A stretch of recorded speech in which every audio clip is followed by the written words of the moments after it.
నమస్తే అండి. Good morning అండి. Welcome back to our classes అండి. సో హిస్టరీ ఫస్ట్ ఇయర్ అండి. థర్డ్ చాప్టర్ ఫినిష్ అయిపోయిందండి లాస్ట్ క్లాస్లో. ఓకేనా అండి. థర్డ్ చాప్టర్ వచ్చేసి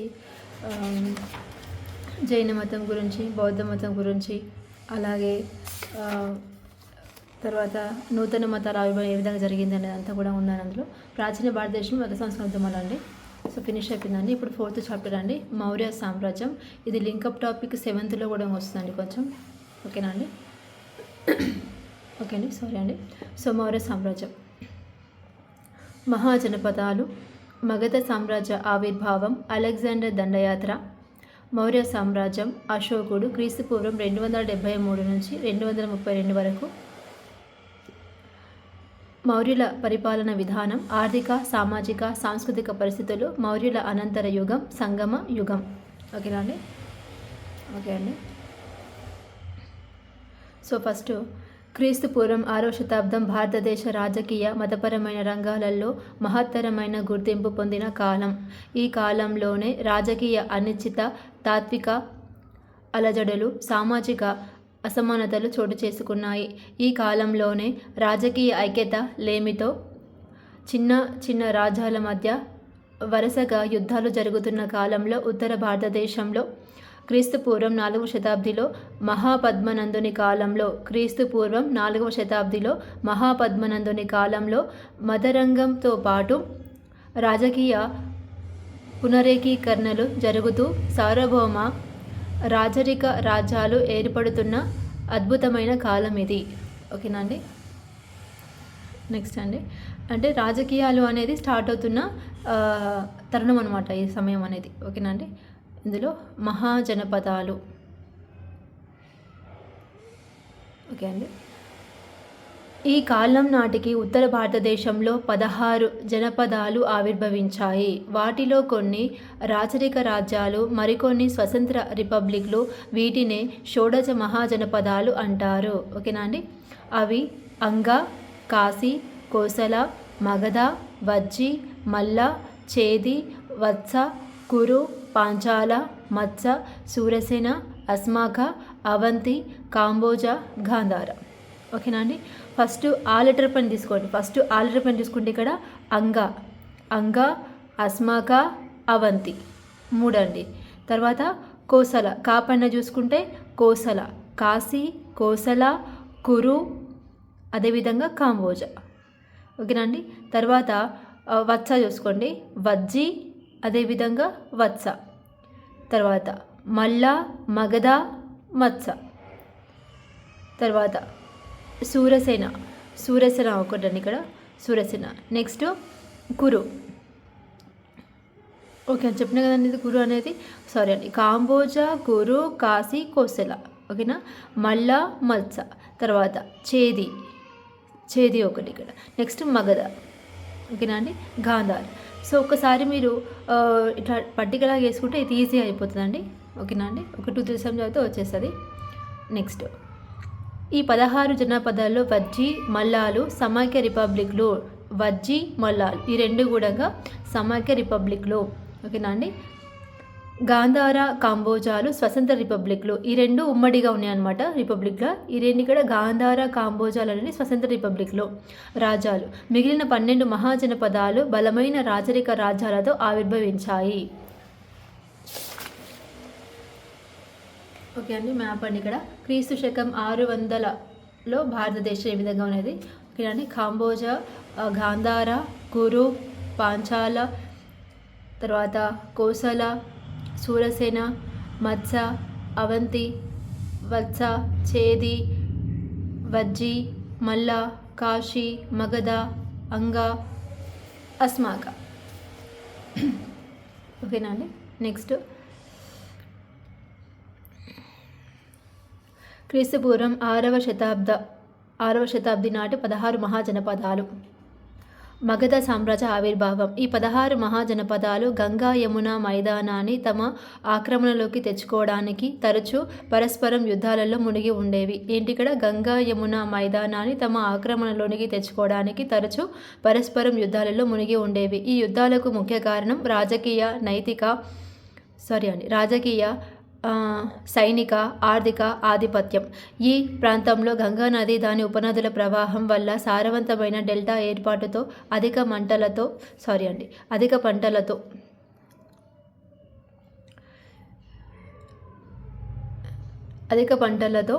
ధనిక ప్రాంతంగా పేరు పొందింది. ఈ ప్రాంతం రాజకీయ ఆధిపత్యానికి ముఖ్యంగా కాశీ, కోసల, మగధ, వజ్జి రాజ్యాలు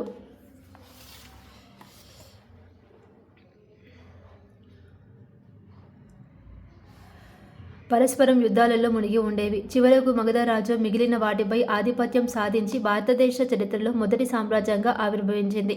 మగధ రాజ్య విజృంభణకు పలు కారణాలు దోహదం చేశాయి. వాటిలో గంగా, దాని ఉపనదులైన సోన్, గండక్, గోగ్రాలు రక్షణ కవచాలుగానే కాకుండా రవాణా, ప్రయాణ సాధనాలుగా మగధ రాజ్యానికి తోడ్పడ్డాయి. ఇక్కడ రక్షణ కవచాలే కాకుండా రవాణా, అదేవిధంగా ప్రయాణ సాధనాలుగా మగధ రాజ్యానికి తోడ్పడినాయి. ఈ ప్రాంతంలో ఇనుప గనుల నిక్షేపాలు విరివిగా ఉండటం వల్ల యుద్ధానికి అవసరమైన ఆయుధ సామాగ్రి ఉత్పత్తి నిరంతరంగా కొనసాగింది. అంతేకాకుండా వాయవ్య సరిహద్దుల గుండా వచ్చే విదేశీయుల దండయాత్రకులకు ఈ ప్రాంతం చాలా దూరంగా ఉండటం, యుద్ధానికి అవసరమైన ఏనుగులు ఈ ప్రాంతంలో విరివిగా లభించడం ఒక కారణం. యుద్ధానికి అవసరమైన ఏనుగులు ఈ ప్రాంతంలో విరివిగా లభించడం ఒక కారణం. మగధ రాజ్యాధినేతలలో రాజ్య విస్తరణ కాంక్ష అధికంగా ఉంది. మగధ రాజ్య పాలకులైన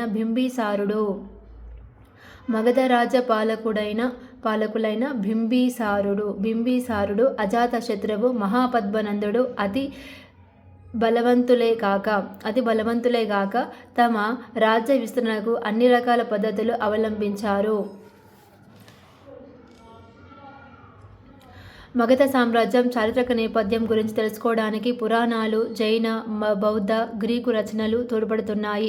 ఇతిహాసాల కాలంలో బృహద్రథ రాజవంశం వారు మగధను పరిపాలించినట్లు.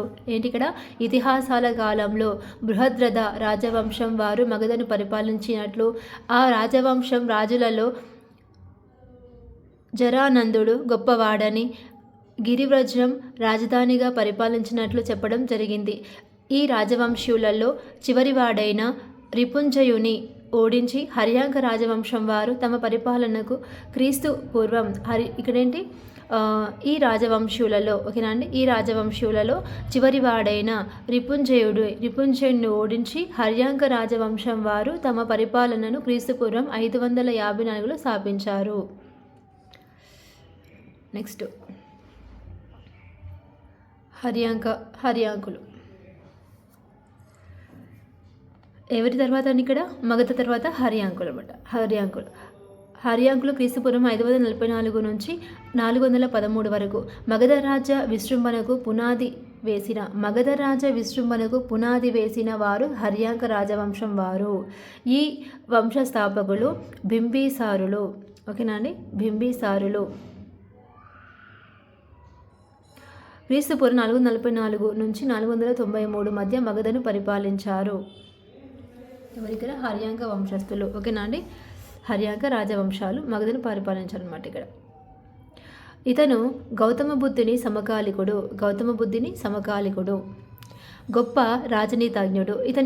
ఇతడు కోసల, లిచ్చవి, మాద్ర, విదేహ రాజకుమార్తెలను వివాహమాడి ఆ రాజ్యాలతో స్నేహ సంబంధాలు పెంపొందిస్తూ తమ రాజవంశీ ప్రతిష్టను, బలాన్ని పెంచాడు. కోసల రాజకుమార్తె 1,00,000 సువర్ణాలు లేదా బంగారు నాణాల ఆదాయం విలువగల కాశీ గ్రామాన్ని తన భరణంగా లేదా అరణంగా తీసుకొచ్చింది. అంతేకాక బింబిసారుని అంగరాజ్య ఆక్రమణతో రాజ్య విస్తరణతో పాటు ఆర్థిక పరిపుష్టి చేకూరింది. బింబిసారునితో స్నేహ సంబంధానికి గాంధార రాజు తన రాయబారిని మగధ రాజ్యానికి పంపాడు. కొంచెం చూడండి ఇక్కడ బింబిసారునితో స్నేహ సంబంధానికి బింబిసారునితో స్నేహ సంబంధానికి ఎవరో ఇక్కడ గాంధార రాజు తన రాయబారిని మగధ రాజ్యానికి పంపాడు. జైన, బౌద్ధ గ్రంథాలు ఇతన్ని జైనునిగా, బౌద్ధునిగా పేర్కొంటున్నాయి. ఇతడు సుస్థిరమైన పాలనా వ్యవస్థను ప్రవేశపెట్టాడు. హర్యాంకులు దేన్ని పరిపాలించారు అంటే మగధను పరిపాలించారు. ఓకేనా అండి. అదేవిధంగా వంశస్థాపకుడు ఎవరు అంటే బింబిసారు. ఓకేనా అండి. నెక్స్ట్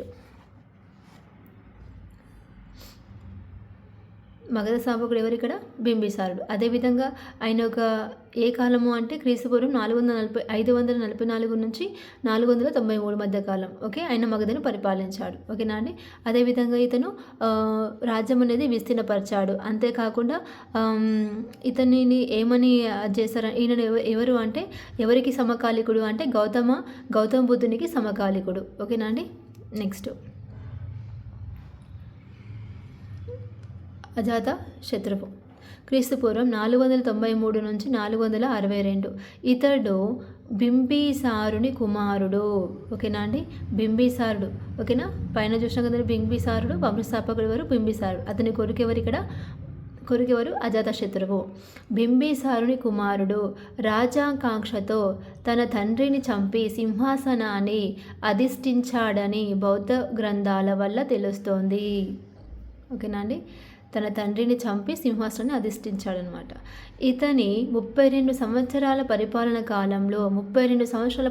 కాలంలో తన తండ్రి రాజ్యపాలన విధానాలను కొనసాగించడంతో పాటు తన శక్తి సామర్థ్యాలతో మగధ రాజ్య ప్రతిష్టను పెంపొందించాడు.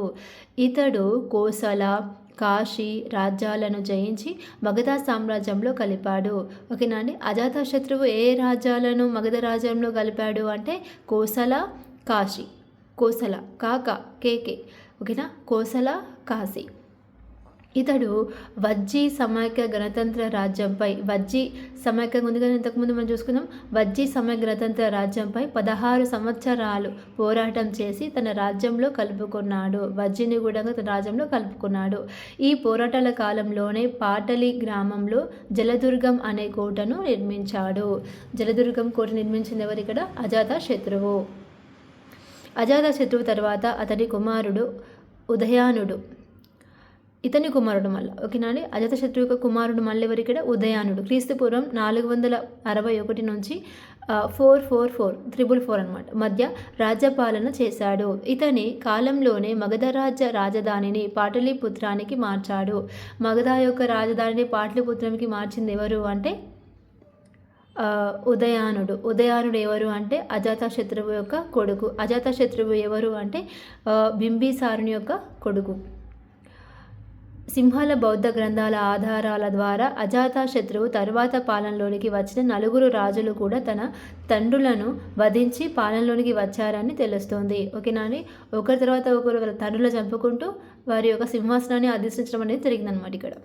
ఇక్కడ ఈ రాజుల కాలంలో విసిగిపోయిన ప్రజలు తిరగబడి నాగాదశకు అనే చివరి రాజును తిరగబడి నాగాదశకు అనే చివరి రాజును క్రీస్తు శకం 413లో సింహాసనం నుంచి దించేసి అతని మంత్రి శిశునాగను నాగాదశకను అనే చివరి రాజును క్రీస్తు పూర్వం 413లో సింహాసనం నుంచి దించేసినమాట. అతని మంత్రి అయితే ఈ నాగదాశక మంత్రి ఎవరైతే ఉంటారో అతని పేరేంటి ఇక్కడ? శిశునాగుడు. ఈ శిశునాగును తమ రాజుగా చేసుకున్నారు. దీంతో హర్యాంక రాజవంశం అంతరించింది. ఓకేనా అండి. ఇప్పటి నుంచి నెక్స్ట్ ఎవరి వంశం? శిశునాగుల వంశం వస్తుంది అనమాట. ఇప్పుడు శిశునాగుని తమ రాజుగా చేసుకున్నారు కదండి. ఇప్పుడు నాగవంశం. నెక్స్ట్ చూద్దామండి. శిశునాగులు. ఈ రాజవంశీయులు మగధ రాజ్యాన్ని దాదాపు 50 సంవత్సరాలు పరిపాలించారు. ఎన్ని సంవత్సరాలు ఇక్కడ? 50 సంవత్సరాలు. శిశునాగుడు ఈ వంశస్థాపకుడు.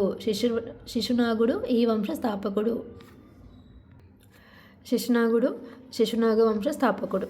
ఇతడు రాజధాని పాటలీపుత్రం నుంచి రాజగృహంకు మార్చాడు. పాటలీపుత్రం ఇంతకుముందు అజాతశత్రువు చేంజ్ చేసిన ఉదయానుడు. ఓకేనా. అజాతశత్రువు కొడుకు ఉదయానుడు ఏం చేసింది ఇక్కడ మనకి?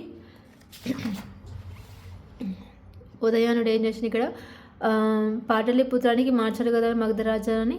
తో ఇతను ఏం చేసిండు? ఈ పాటలీపుత్రం నుంచి రాజగృహకు మార్చిన అనమాట. ఇతడు అవంతి వత్స రాజ్యాలను మగధ సామ్రాజ్యంలో కలుపుకున్నాడు. ఓకేనా అండి. నెక్స్ట్ ఇతను ఏం చేసిండు? అవంతి వత్స రాజ్యాలను మగధ సామ్రాజ్యంలో కలుపుకున్నాడు. శిశునాగుని తరువాత అతని కుమారుడు కాలశోకుడు. ఓకేనా అండి. శిశునాగుని తర్వాత అతని కుమారుడు కాలశోకుడు సింహాసనాన్ని అధిష్ఠించాడు. ఇతని కాలంలోనే రెండవ బౌద్ధ సంగతి సమావేశం వైశాలిలో జరిగింది. ఓకేనా అండి. ఇప్పుడు ఒకసారి థర్డ్ క్లాస్కి పోదామండి. ఇక్కడ థర్డ్ చాప్టర్కి ఇక్కడ ఏమైంది? ఇక్కడ కాలశోకుడి సింహాసనాన్ని అధిష్ఠించాడు. ఇతని కాలంలోనే రెండవ బౌద్ధ సంగతి సమావేశం వైశాలిలో జరిగింది. ఓకేనా అండి. ఒక నిమిషం అండి.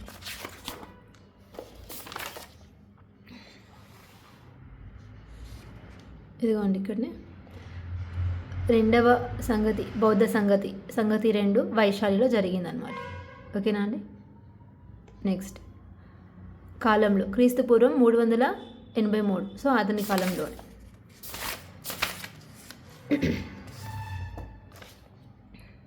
ఓకేనా అండి. ఆ విధంగా తర్వాత కాలశోకుడు అతని 10 మంది కుమారులను మహాపద్మనందునకు అనే నందవంశపు రాజు వధించి మగధను ఆక్రమించాడు. ఓకేనా అండి. ఇక్కడ ఏంటి? కాలశోకుడు అతని 10 మంది కుమారులను మహాపద్మనందుడు అనే నందవంశపు రాజు వధించి మగధను ఆక్రమించుకున్నాడు. మహాపద్మనందుడు అందరినీ వధించేసి మగధను ఆక్రమించుకున్నమాట. ఇప్పుడు నందుల వంశం స్టార్ట్ అవుతుంది మళ్ళీ. నందులు మగధరాజ విజృంభణకు తోడ్పడిన రాజవంశీయులలో 3వ వంశం నందవంశం. శిశునాగ వంశం అయిపోయింది. ఆ శిశునాగ వంశ స్థాపకుడు ఎవరు? శిశునాగుడు. సో నెక్స్ట్ ఇప్పుడు నందులు, మహానందుడు అనమాట. మహాపద్మనందుడు ఈ వంశస్థాపకుడు. ఇతనికి ఉగ్రసేనుడు అనే బిరుదు కూడా ఉంది. ఈ వంశపు రాజులందరిలో ఇతడే శక్తిశాలి, అగ్రగణ్యుడు. గ్రీకు రచనల ద్వారా మహాపద్మనందుని తండ్రి శూద్రుడని తెలుస్తుంది. పురాణాలు క్షత్రియులందరినీ అంతమొందించడని ఇతడిని పొగుడుతున్నాయి. ఇతడే ఈ భూమి మీద ఏకైక సమర్థవంతమైన రాజు అని, నందరాజులు 9 మంది అని తెలుస్తుంది. నందవంశ స్థాపనతో బ్రాహ్మణులు, క్షత్రియులు అనే 2 వర్ణాల రాజకీయ ఆధిపత్యం తొలగిపోయి కింద వర్ణమైన శూద్రులకు చేకూరింది. ఓకేనా అండి. ఎవరి కాలంలో ఆధిపత్యం అనేది శూద్రులకు చేకూరింది అని అంటే నందుల వంశం. అదే మహాపద్మనందుని కాలంలో. ఓకేనా అండి. అంటే బ్రాహ్మణులకు, క్షత్రులకు తొలగించేసి ఎవరికి వచ్చింది కొంచెం వర్ణమైన వ్యవస్థ, అధికారము, ఆధిపత్యము రాజకీయ పరంగా అంటే శూద్రులకు రావడం జరిగింది. పురాణాల ప్రకారం మహాపద్మనందుడు పరశురాముని లాగా క్షత్రియ కుటుంబాలను అంతమొందించాడని తెలుస్తోంది. పరశురాముడిలాగా క్షత్రియులను అంతమొందించడని తెలుస్తుంది అనమాట. నెక్స్ట్ నందవంశం చరిత్ర మహాపద్మనందుని నుంచి చివరి రాజు వరకు పూర్తి వివరాలు లభించడం లేదు. కానీ గ్రీకు రచనల ప్రకారం చివరి నందరాజు అగ్రమిస్ అని, అతడు అలెగ్జాండర్కు సమకాలికుడని తెలుస్తుంది. అగ్రమిస్ అలెగ్జాండర్కు సమకాలికుడని తెలుస్తుంది. దీని ప్రకారం ఇతనికి గొప్ప సైనిక సంపద ఉన్నదని, అయినప్పటికీ ఇతని లోభి గుణం, అధిక సంపాదన అనే దురాశ వల్ల ప్రజల మన్ననలను పొందలేకపోయాడని తెలుస్తోంది. ఇతడు ప్రజల నుంచి అధిక పన్నులు, రకరకాల పన్నులతో బలవంతపు బహుమతులు పేరుతో ధన సంపాదన చేసేవాడని, అందువల్ల ప్రజలు ఇతన్ని ధనవంతుడు అని వారని తెలుస్తోంది. ఈ నందవంశ రాజులను అంతమొందించి మౌర్యవంశపు రాజైన చంద్రగుప్తుడు చాళుక్యుని సహాయంతో మౌర్య వంశాన్ని స్థాపించాడు. 7th క్లాస్ అండి. ఒక్కసారి 7th క్లాస్ పార్ట్ బి చూడండి.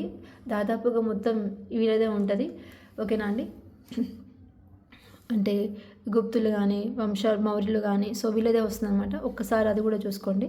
మౌర్య వంశపు రాజైన చంద్రగుప్తుని చాళుక్యుని సహాయంతో మౌర్య వంశాన్ని స్థాపించాడు. ఓకేనా అండి.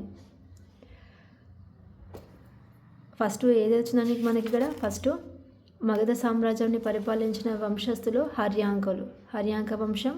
తర్వాత నెక్స్ట్ వచ్చిన వాళ్ళు ఎవరు? శిశునాగ వంశం, మహానందుల వంశం. అదేవిధంగా నెక్స్ట్ ఈ పద్మనందుల వంశాన్ని అధ్యక్షి అంతమొందించి, అంటే నందవంశపు రాజుని అంతమొందించి నెక్స్ట్ వచ్చి మౌర్య వంశం రావడం జరిగిందనమాట.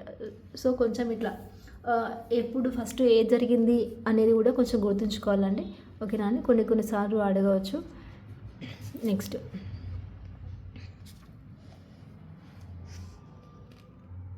అండి, మగధ రాజ చరిత్రలో నందవంశం అతి ముఖ్యమైన స్థానం సంపాదించుకుంది. ఇంతవరకు ఏ రాజవంశం పాలించినంత పెద్ద సామ్రాజ్యం ఇది పాలించింది. అందువల్ల ప్రపంచాధిపత్యం సంపాదించాలనుకున్న అలెగ్జాండర్ కూడా మగధ రాజ్యంపై దండెత్తడానికి వెనకడుగు వేశాడు. అలాంటి మగధ సామ్రాజ్య పునాదులపైననే మౌర్య సామ్రాజ్యం స్థాపితమయ్యింది. నెక్స్ట్, అలెగ్జాండర్ దండయాత్ర. భారతదేశ ఈశాన్య ప్రాంతంలోని చిన్న చిన్న రాజ్యాలు కలిసి మగధ సామ్రాజ్యంగా ఆవిర్భవించే సమయంలోనే భారతదేశ వాయవ్య ప్రాంతంలో ఉండిన చిన్న రాజ్యాలైన కాంబోజా, గాంధార, మాద్రా మొదలైన రాజ్యాలు తమ మధ్య తగాదాలతో మాట్లాడుకుంటూ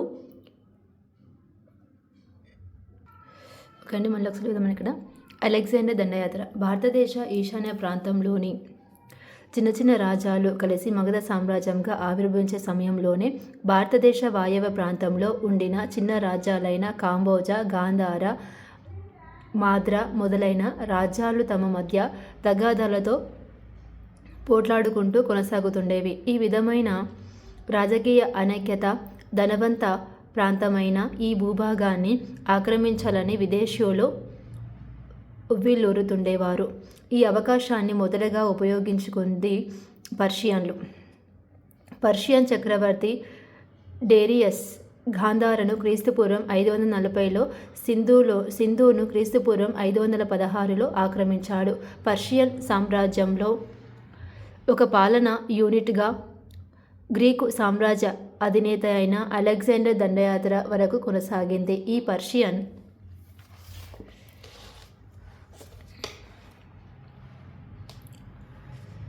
పరిపాలనతో వ్యాపార సాంస్కృతిక సంబంధాలు పర్షియన్ భారతదేశంలో మధ్య నెలకొన్నాయి. ఓకేనా. వ్యాపార సాంస్కృతిక సంబంధాలు అనేటివి పర్షియన్ అదేవిధంగా భారతదేశం మధ్య నెలకొన్నాయి. అంతేకాక కుడి నుండి ఎడమకు రాయబడే ఖరోష్ఠీ లిపి కూడా పర్షియన్లతో పాటు భారతదేశానికి చేరింది. కుడి నుండి ఎడమకు రాయబడే ఖరోష్ఠీ లిపి కూడా పర్షియన్లతో పాటు భారతదేశానికి చేరింది. భారతదేశ వాయవ్య ప్రాంతంలో ఖరోష్ఠీ లిపిలో నున్న అశోక చక్రవర్తి శాసనాలు కొన్ని లభిస్తున్నాయి. సో ఫస్ట్ అప్పుడు చూసినాం కదండి, అశోకుడు ఖరోష్ఠీ లిపి అనేది ఎడమ నుంచి కుడికి అనేది, సో ఆ విధంగా అనమాట, కుడి నుంచి ఎడమకి. ఓకేనా అండి. మౌర్య రాజధాని పాటలీపుత్రం కట్టడాలు పర్షియన్ల రాజధాని అయిన పెర్సిపోలిన్ను పోలి ఉన్నట్లు చరిత్రకారులు భావిస్తున్నారు. భారతదేశ సంపదను గ్రీకులు పర్షియన్ల ద్వారా మాత్రమే తెలుసుకున్నారు. ఓకేనా. ఒకసారి చూద్దామండి అది.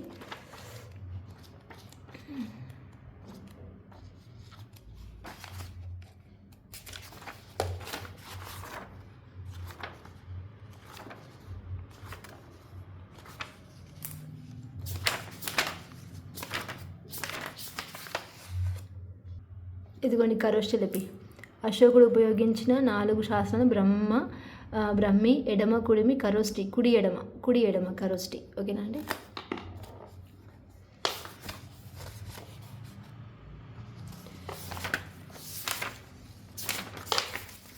ఓకే అండి.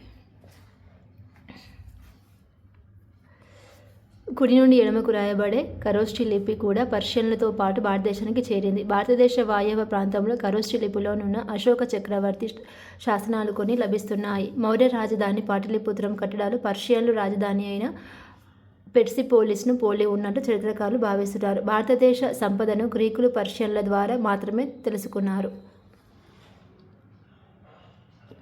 క్రీస్తుపూర్వం 4వ శతాబ్దంలో ప్రపంచాధిపత్యం కోసం పర్షియన్లు గ్రీకుల మధ్య పోరాటం మొదలైంది. అలెగ్జాండర్ గ్రీకు రాజ్యాలలోని మాసిడోనియా పాలకుడు.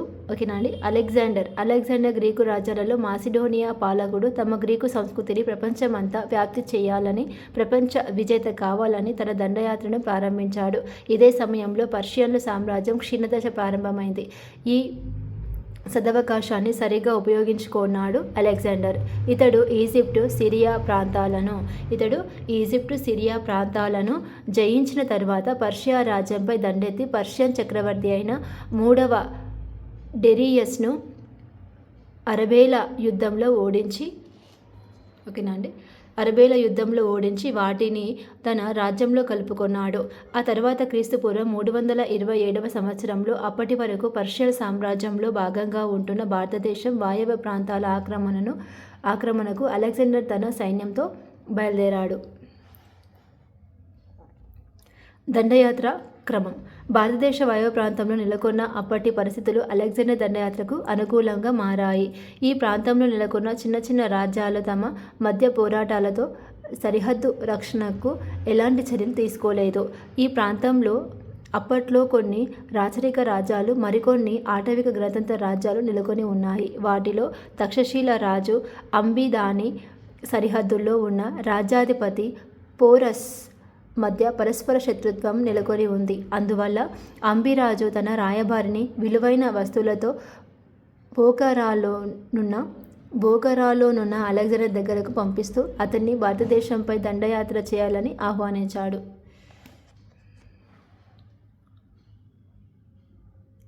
అలెగ్జాండర్ గాంధార రాష్ట్రం గుండా సింధు నదిని పంజాబును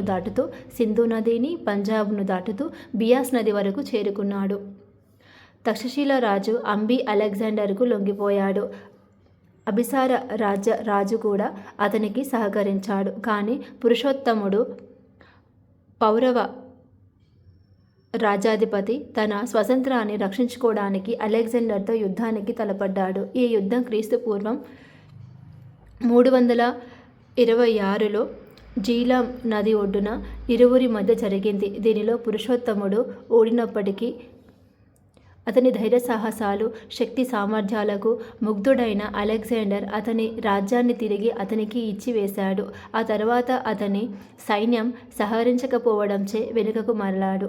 కానీ ఈ ప్రాంతంలోని ఆటవిక రాజ్యాలతో యుద్ధం చేసే సమయంలో గాయపడి తద్వారా మార్గమధ్యలోనే బాబిలోనియాలో మరణించాడు అలెగ్జాండర్. దండయాత్ర ఫలితాలు. ఈ దండయాత్ర ఫలితంగా భారతదేశ, ఐరోపా రాజ్యాల మధ్య సంబంధాలు పెంపొందసాగాయి. అలెగ్జాండర్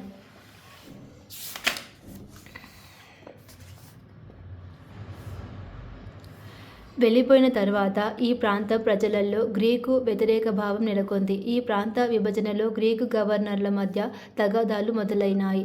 ఈ పరిస్థితులలో క్రీస్తుపూర్వం 321లో చంద్రగుప్తుడు అనే మౌర్య వంశరాజు పంజాబు, సింధ్ రాష్ట్రాలను ఆక్రమించి గ్రీకు పాలనను అంతమొందించాడు. అలెగ్జాండర్ దండయాత్ర వల్ల భారతదేశ వాయవ్య ప్రాంతాలలో ఉన్న చిన్న చిన్న రాజ్యాలు కలపబడి రాజకీయ ఐక్యత సాధనలో మౌర్య చంద్రగుప్తుని మార్గం సుముఖం చేసింది.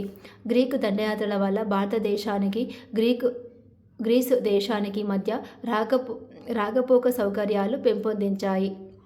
గ్రీకు పాలనలో ఏర్పడిన బ్యాక్టీరియా ఇతర రాష్ట్రాలు గ్రీకు సంస్కృతిని వ్యాప్తి చేయుటకు ఉపకరించాయి. ఈ దండయాత్రల వల్ల ఈ రెండు రాజ్యాల మధ్య 4 రవాణా మార్గాలు వృద్ధి చెంది వర్తక వాణిజ్యానికి తోడ్పడింది. గ్రీకు పద్ధతిలో నాణాలు ముద్రణ, గ్రీకుల ఖగోళ శాస్త్రం, గ్రీకుల శిల్పకళ పద్ధతులు భారతదేశంలోనికి వచ్చి చేరాయి.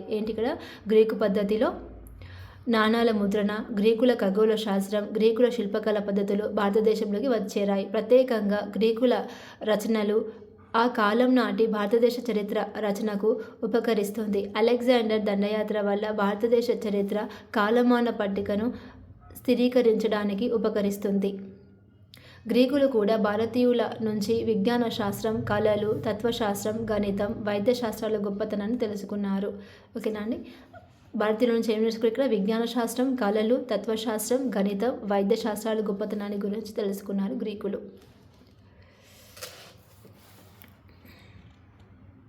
ఓకే అండి. మౌర్య సామ్రాజ్యం. భారతదేశ చరిత్రలో మౌర్య సామ్రాజ్యం స్థాపనతో ఒక నూతన శకం ఆరంభమైంది. ఈ సమయంలోనే భారతదేశ వాయవ్య ప్రాంతంలో విదేశీయుల పాలనకు వ్యతిరేకంగా ఒకవైపు, నిరంకుశ నందుల పాలనపై మరోవైపు ప్రజా ఉద్యమాలు చెలరేగాయి. ఈ అవకాశాన్ని సరిగా ఉపయోగించుకున్నవారు మౌర్య సామ్రాజ్య స్థాపకుడు చంద్రగుప్తుడు. అతని సలహాదారుడు ఎవరు? చంద్రగుప్తుని యొక్క సలహాదారుడు చాణక్యుడు లేదా కౌటిల్యుడు. భారతదేశంలో మొట్టమొదటిసారిగా రాజకీయ పరిపాలన ఐక్యత సాధించి మౌర్య సామ్రాజ్యం ఉత్తరాన హిమాలయాలు, ఆక్సస్ నది నుంచి దక్షిణాన తుంగభద్ర నది వరకు వ్యాప్తి చెందింది. మౌర్య సామ్రాజ్యం ఇతర దేశాలైన Syria, Egypt, Macedonia, Sri Lanka, Nepal మొదలైన దేశాలతో రాజకీయ, సాంస్కృతిక ఇతర విధాలైన సంబంధాలను కొనసాగించింది. మౌర్య సామ్రాజ్యం ఈ కాలంలో రాజకీయ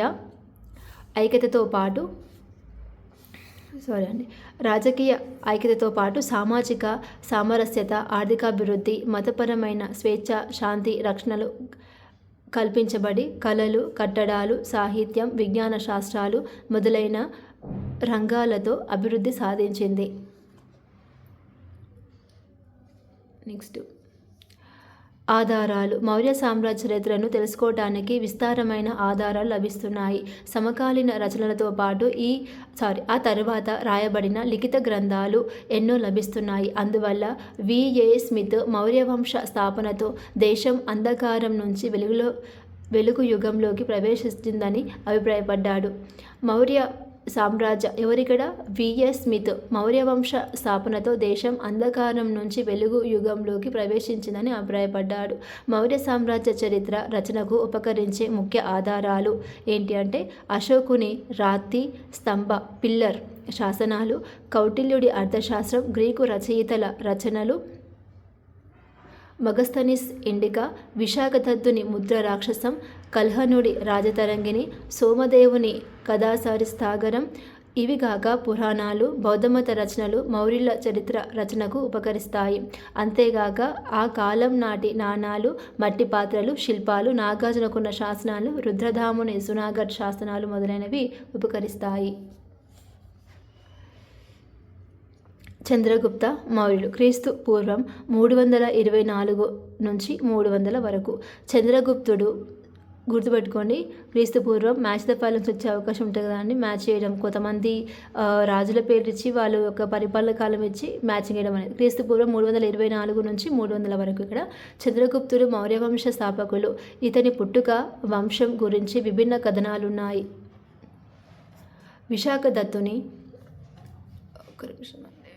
విశాఖదత్తుని ముద్ర రాక్షసం, కులీనుడని, కింద కులం వాడని, విష్ణు పురాణం ప్రకారం ఇతడు మురా అనే శూద్రశ్రీ అయిన నందరాజుతో జన్మించిన వాడని, దివ్యవదనం ప్రకారం మురియా అనే క్షత్రియ కులం నుంచి జన్మించిన వాడని, అందరిచే ఆమోదం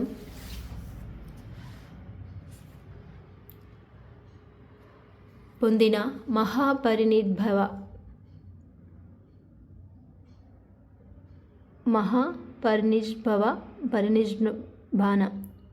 సూత అనే బౌద్ధమత గ్రంథం ప్రకారం ఇతడు పిప్పలీవనం అనే రిపబ్లిక్ రాజ్యంలో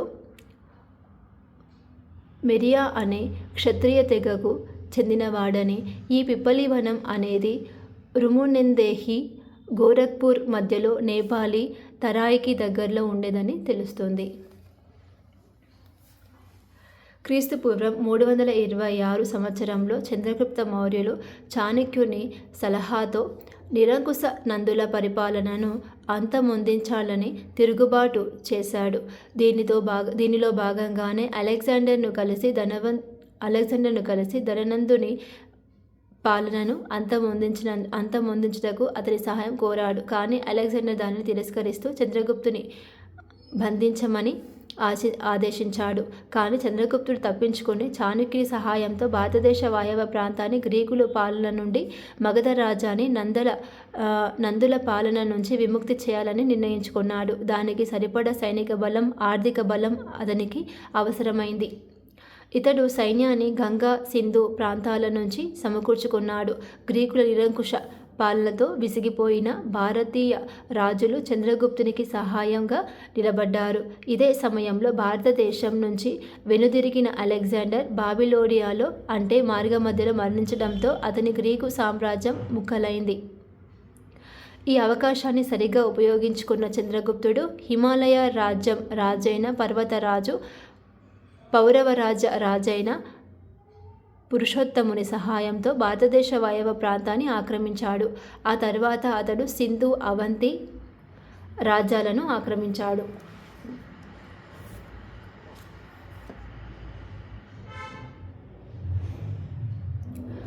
మగధ పాటలిపుత్ర ఆక్రమణ. చంద్రగుప్తుని రెండవ ఉద్దేశం నిరంకుశ నంద రాజుల పాలనను అంతమొందించి అక్కడి ప్రజలను విముక్తులను చేయడం. దీనిపై ఖచ్చితమైన ఆధారాలు లభించడం లేదు. కానీ బౌద్ధ జైన గ్రంథాల ప్రకారం చంద్రగుప్తుడు పర్వతరాజు సహాయంతో మగధను రెండు వైపుల నుంచి దాడి చేసి ధననందుని వధించి ఆక్రమించని తెలుస్తున్నది. ముద్ర రాక్షసం కూడా ఇదే విషయాన్ని ధృవీకరిస్తుంది. మిలంది పన్హా కూడా నందరాజు యుద్ధంలో చనిపోయాడని తెలియజేస్తుంది. ఆ విధంగా నందుల పాలనను కూలదోసి చంద్రగుప్తుడు పాటలిపుత్ర సింహాసనాన్ని అధిష్ఠించడంతో మగధ రాజ్యంపై మౌర్య వంశీయుల పాలన ప్రారంభమైంది.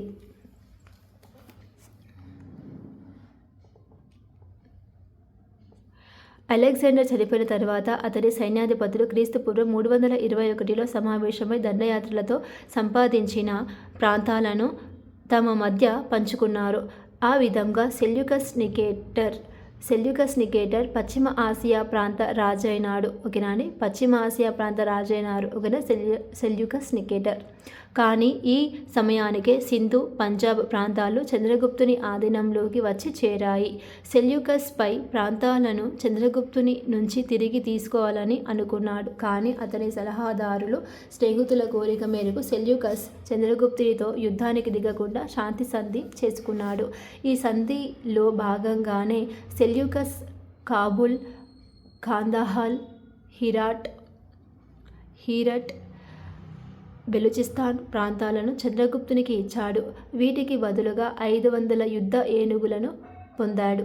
వీరిరువురి మధ్య శాంతిబంధము ఇంకా బలపడడానికి తన కూతురును చంద్రగుప్తునికిచ్చి వివాహ బంధం నెలకొల్పాడు. అంతేగాక తన రాయబారిగా మొగస్తనీస్ను చంద్రగుప్తుని ఆస్థానానికి పంపించాడు. ఇతడే ఇండికా అనే గ్రంథ రచన చేశాడు. దీని ద్వారా మనకు మౌర్య సామ్రాజ్య స్థితిగతులు తెలుస్తున్నాయి. చంద్రగుప్తుని దక్షిణ భారత ఆక్రమణ. మగధ రాజ్యంపై అధికారం దృఢపరుచుకున్న తరువాత దక్షిణ భారత ఆక్రమణ కోసం పెద్ద సైన్యంతో బయలుదేరాడు. గ్రీకు రచయిత ప్లుటార్క్ ప్రకారం చంద్రగుప్తుని ఆధీనంలో 6 లక్షల కార్బలం. ఎవరి ప్రకారం ఇక్కడ? గ్రీకు రచయిత ప్లుటార్క్ ప్రకారం ఏంటి ఇక్కడ? చంద్రగుప్తుని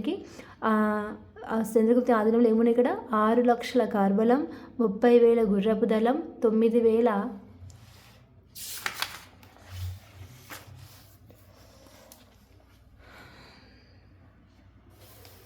ఏనుగులు, వేల సంఖ్యలో రథ బలాలు ఉన్నాయని తెలియజేస్తుంది. మొగస్తనీస్ కూడా చంద్రగుప్తుని ఆధీనంలో పెద్ద సైన్యం ఉన్నట్లు ధృవీకరిస్తున్నాడు. కొంతమంది చరిత్రకారులు భారతదేశ దక్షిణ ప్రాంతాలను ఆక్రమణలోనికి తెచ్చినవాడు బిందుసారుడని, చంద్రగుప్తుడు కాదని తెలియజేస్తున్నారన్నమాట. నెక్స్ట్, సామ్రాజ్య విస్తీర్ణం.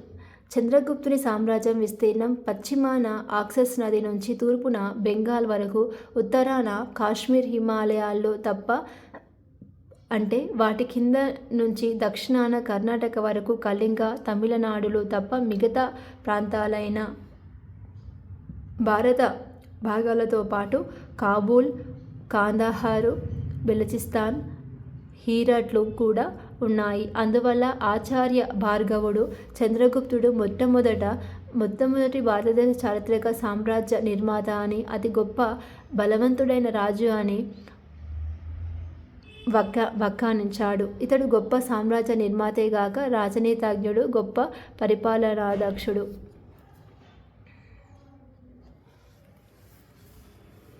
నెక్స్ట్ బింబిసారుడు.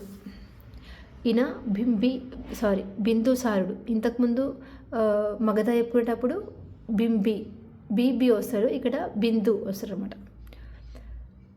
బిందుసారుడు క్రీస్తుపూర్వం 297 నుంచి 273 వరకు. చంద్రగుప్తుడు సింహాసనాన్ని వదిలి దక్షిణాన ఉన్న కర్ణాటకకు వెళ్తున్న క్రమంలో తన కొడుకైన బిందుసారునికి సింహాసనాన్ని ఇచ్చిపోయాడు. ఏంటి ఇక్కడ చంద్రగుప్తుడు సింహాసనాన్ని వదిలి దక్షిణానికి దక్షిణాదిన ఉన్న కర్ణాటకకు వెళ్తున్న క్రమంలో అతని కొడుకైన బిందుసారునికి చంద్రగుప్తుని కొడుకు ఎవరు ఇక్కడ? బిందుసారునికి సింహాసనాన్ని ఇచ్చిపోయాడు. అక్కడ కర్ణాటకలోని చంద్రగిరి పర్వతం పైన జైన మతాచారం ప్రకారం చంద్రగుప్తుడు తన చివరి రోజులు గడిపాడు. బిందుసారుడు తన తండ్రి ఆశయాలు నెరవేర్చడానికి అతని పాలనా విధానాలను కొనసాగించాడు. ఇతడు అమిత్ర ఘాతకుడు, అంటే మిత్రులను కాని వారిని అంతం చేశాడని పేరుగాంచాడు. ఇతను తన సైన్యంతో దక్కన్ నుంచి మైసూర్ వరకు దండయాత్రలు చేసి విశాల భూభాగాన్ని ఆక్రమించి మౌర్యుల అధికారాన్ని బలోపేతం చేశాడు. అంతేగాక తన తండ్రి నుంచి పొందిన సామ్రాజ్యాన్ని తరిగిపోకుండా కాపాడాడు. ఇక్కడ తన తండ్రి నుంచి పొందిన సామ్రాజ్యాన్ని తరిగిపోకుండా కాపాడాడు.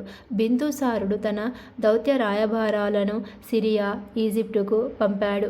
సిరియా రాజు మొదటి యాంటియోకస్ సోటర్, ఈజిప్టు రాజు టాలామీ ఫిలడెల్ఫియాస్లు తమ రాయబారాలను బింబిసారుని కోర్టుకు పంపించారు. బింబిసారుడు సిరియా రాజును తన దేశం నుంచి అత్తిపండ్లు, ఫిగ్స్, ద్రాక్షాసారాయి, తాత్వికుని తనకు పంపించమని కోరారు. దీన్ని బట్టి బింబిసారునికి గ్రీకు సంస్కృతిపైనున్న శ్రద్ధ లేదా మక్కువ తెలియజేస్తోంది. తారానాథ్ అనే టిబెట్ చరిత్రకారుని ప్రకారం బింబిసారుడు తారానాథ్ అనే టిబెట్ ఏంటి? తారానాథ్ అనే టిబెట్ చరిత్రకారుని ప్రకారం బిందుసారుడు పశ్చిమ సముద్రాల మధ్యనున్న 16 పట్టణాల రాజులను, నాయకులను ఓడించినట్లు చెప్పబడుతుంది. ఇవి కాక మరే ఇతర అధికారం కూడా దీన్ని గురించి పేర్కొనడం లేదు. అశోకుడు క్రీస్తు పూర్వం 223 నుంచి 232 వరకు అశోకుడు అండి.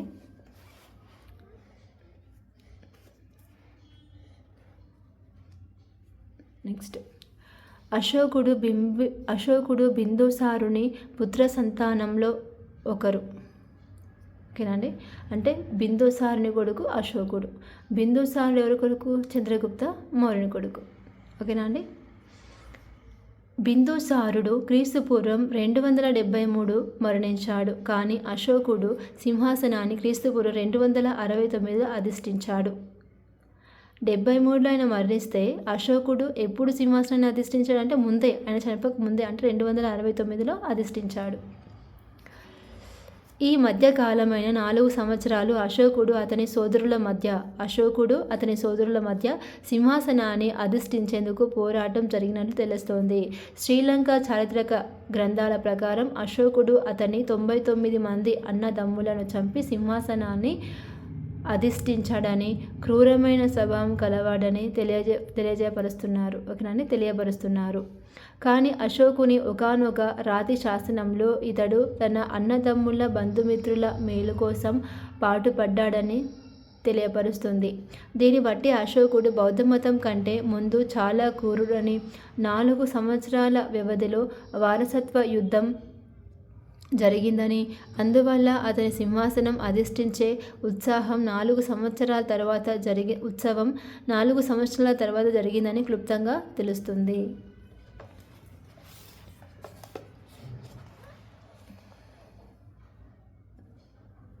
క్రీస్తుపూర్వం 261లో అశోకుడు పెద్ద సైన్యంతో కళింగ దేశంపై దండెత్తాడు.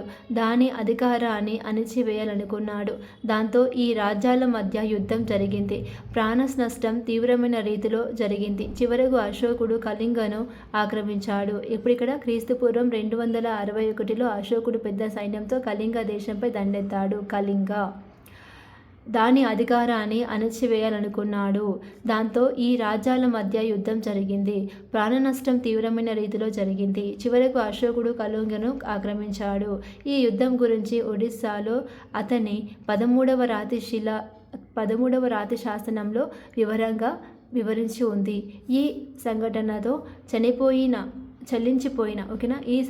చలించిపోయిన అశోకుడు బౌద్ధమతం స్వీకరించి బౌద్ధ ధర్మ ప్రచారం మొదలుపెట్టాడు. ఆ విధంగా అతడు యుద్ధం ద్వారా కాకుండా ప్రజల హృదయాన్ని ధర్మం ద్వారా గెలుచుకోవాలని సంకల్పించాడు. అశోకుడు విశాల సామ్రాజ్యాన్ని 1,52,000 మందో ఏమో ఉంటుందండి. ఇది 7th క్లాస్లో ఉంటుంది. అంతమంది చనిపోవడం వల్ల ఆయన చెల్లించిపోయి బౌద్ధ మతం స్వీకరించి ఇప్పటి నుంచి యుద్ధం చేయొద్దు అన్నట్టుగా ప్రచారం చేసుకుంటున్నాంటి తనకు తానుగానే. సో ఇది 7th క్లాస్ ఒకసారి టెక్స్ట్ బుక్ చదవండి. అశోకుడు విశాల సామ్రాజ్యాన్ని స్థాపించాడు. ఇతని సామ్రాజ్యంలో దక్షిణాన తమిళనాడు, ఉత్తరాన అస్సాంలు తప్ప మిగిలిన భారతదేశమంతా చేరి ఉంది. అశోకుడు రాష్ట్రాలలో వికేంద్రీకరణ పాలన వ్యవస్థను నెలకొల్పాడు. ఇతడికి పరిపాలనలో యువరాజు, కుమారరాజులు, ఆర్యపుత్రులు మొదలైన వారు సహాయం చేశారు. తక్షశిల, ఉజ్జయిని, కోసలి మొదలైన అతని ముఖ్యమైన ప్రావిన్సులు లేదా రాష్ట్రాలు కుమారరాజులే. వీటికి రాజులుగా నియమించబడ్డారు. ఓకేనా. ఇక్కడ ఏంటి, ఇక్కడ తక్షశిల, ఉజ్జయిని, కోసలి అనేది తోసలి అని పట్టింది. కోసలి అనేవి అతని ముఖ్యమైన ప్రావిన్సులు అనమాట, లేదా రాష్ట్రాలు. ఓకేనా. కుమారరాజులే అంటే తన యొక్క కుమారులు, అశోకుని యొక్క కుమారులు ఎవరైతే ఉంటారో ఆ కుమారు యొక్క రాజులే వీటికి రాజులుగా నియమించాడు. వేటికి? తక్షశిల, ఉజ్జయిని, కోసలి వాటికి. పరిపాలన అంతా రాజు చేతిలో కేంద్రీకరించబడి ఉండేది. అశోకుడు ప్రజలు మేలు కోరి పాలించేవాడు. ప్రజా సంక్షేమంకై ఎన్నో సంస్కరణలు చేపట్టారు. ఇతను మానవులకే గాక జంతువులను కూడా వైద్యశాలను నెలకొల్పాడు. జంతువులకు కూడా వైద్యశాలలు నెలకొల్పిన మొదటి వ్యక్తి ఎవరు అంటే అశోకుడు.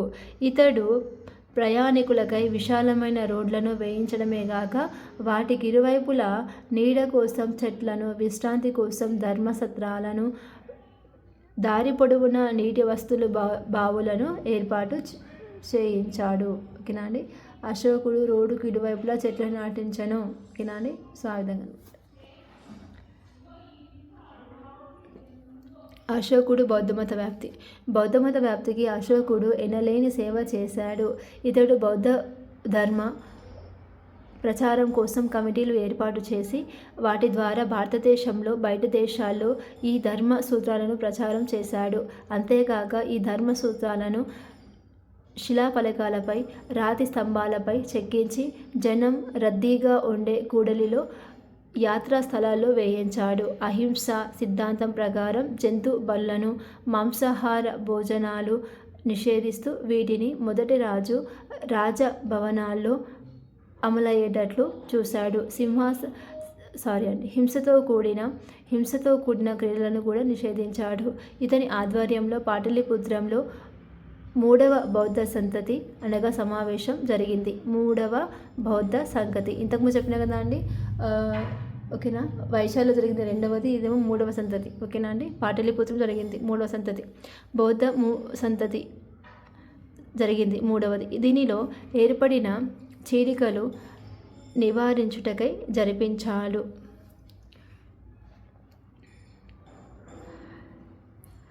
దీనికి మొగలిపుత్త తిస్య అధ్యక్షతన వహించాడు. ఈ సమావేశం నుంచి అనుకున్న ఫలితాలు రాకపోయినప్పటికీ అశోకుడు బౌద్ధ ధర్మాన్ని దేశ విదేశాల్లో పలు విధాలుగా ప్రచారం చేయించాడు. దీనికోసం మత ప్రచారకులు ఈజిప్టు, మాసిడోనియా, సైప్రస్, ఎపిరస్ దేశాలకు పంపాడు. పంపించాడు. రాజకుటుంబీకులైన మహేంద్ర సంఘమిత్రులను శ్రీలంకకు పంపించాడు. వీరి మత ప్రచారమే గాక ఇరు దేశాల మధ్య సత్సంబంధాలు మెరుగుపరచడానికి దోహదపడ్డాయి.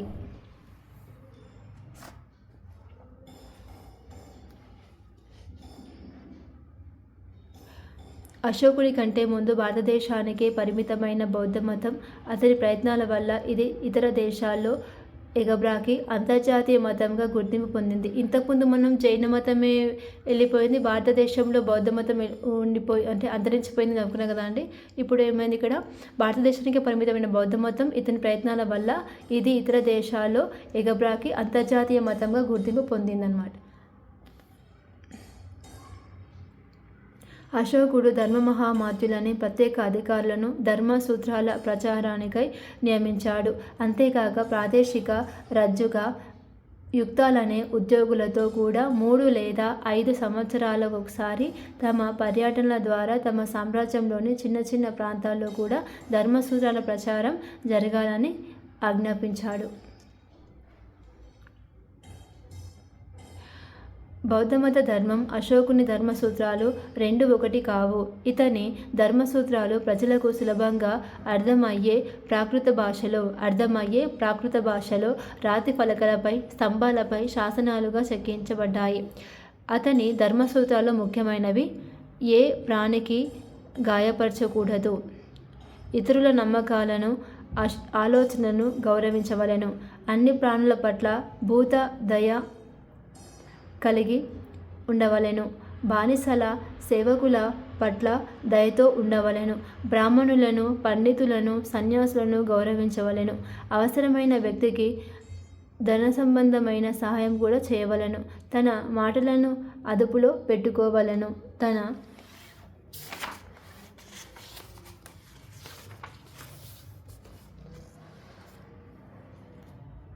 తెగను పొగుడుతూ ఇతర తెగలను కించపరచరాదు. పై సూత్రాలను మానవులు పాటిస్తే వారికి సత్ప్రవర్తన, మానవత్వం పెంపొంది మోక్షం లభిస్తుందన్నాడు. అశోకుడు మతపరమైన గుడ్డి నమ్మకాలను త్రోసిపుచ్చాడు. ఇదేనండి అశోకుని సామ్రాజ్యం. ఓకేనా అండి. ఇవేమో స్తంభ శాసనాలు, ఇట్లుంటేమో శిలాశాసనాలు. ఓకేనా అండి. సో ఈ విధంగా అన్నమాట. ఓకే అండి.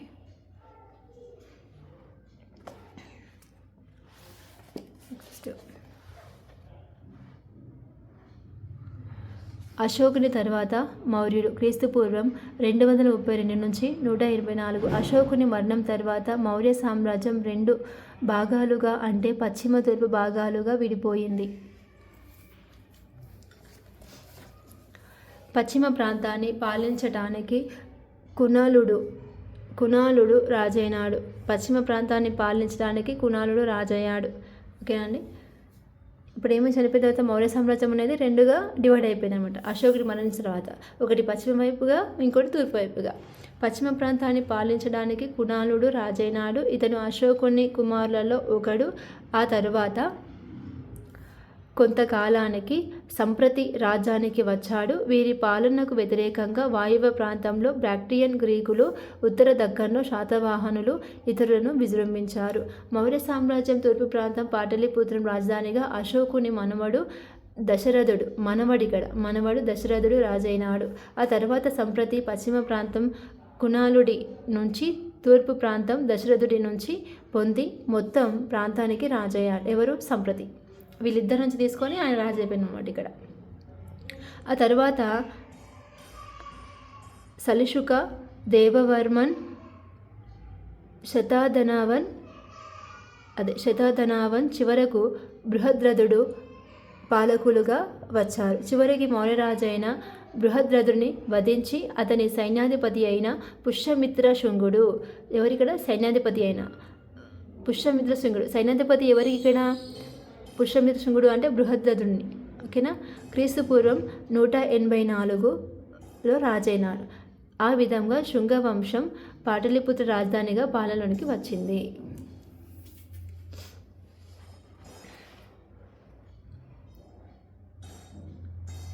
నెక్స్ట్ అండి, మౌర్యుల పరిపాలన విధానం. భారతదేశంలో మొట్టమొదటి పటిష్టమైన పరిపాలనా వ్యవస్థను ప్రవేశపెట్టింది మౌర్య రాజవంశం. ఈ పాలన వ్యవస్థను గురించి కౌటిల్యుని అర్థశాస్త్రం, మొగస్తనిస్ ఇండికా అనే గ్రంథాల ద్వారా మనకు తెలుస్తోంది. కేంద్ర ప్రభుత్వం చక్రవర్తి సర్వాధికారి. అన్ని అధికారాలు అతని వద్దే కేంద్రీకృతమై ఉంటాయి. అయినప్పటికీ ఇతడు న్యాయ ధర్మ శాస్త్రాల ప్రకారం నడుచుకుంటాడు.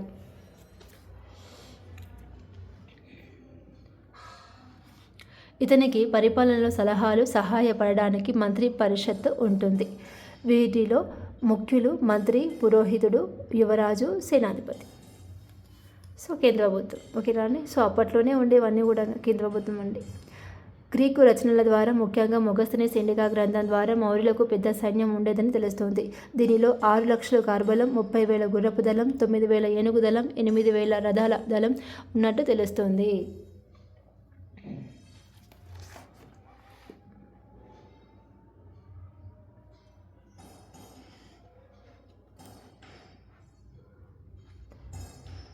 తెలుస్తుంది. ఒక్కొక్క దానిలో 5 సభ్యుల చొప్పున తెలుస్తుంది. దీని పరిపాలన బాధ్యతలు 30 మంది సభ్యులున్న కమిటీకి అప్పగించాడు. ఈ కమిటీ సభ్యులు 6 ఉప కమిటీలుగా ఒక్కొక్క దానిలో 5 సభ్యుల చొప్పున విభజించబడి ప్రతి కమిటీ ఒక్కొక్క విభాగపు పనులను పర్యవేక్షిస్తుంది. ఇది సేమ్ కేంద్ర మంత్రి మండలి ఉంటుంది కదా అండి, ప్రధానమంత్రి కింద కేంద్ర మంత్రి మండలి. ఆ విధంగానే ఒక్కొరికి ఒక విభాగం కేటాయించారు కదా, ఒక శాఖ. సో ఆ విధంగా అనమాట ఇది కూడా. జస్ట్ ఎగ్జాంపుల్గా అనుకోండి, ఈజీగా అర్థమైపోతుంది. అవి కార్బలం, గుర్రపు దళం, ఏనుగుల దళం, రథాలు, నావిక దళం, రవాణా, వస్తు సామాగ్రి సమకూర్చే కమిటీలు.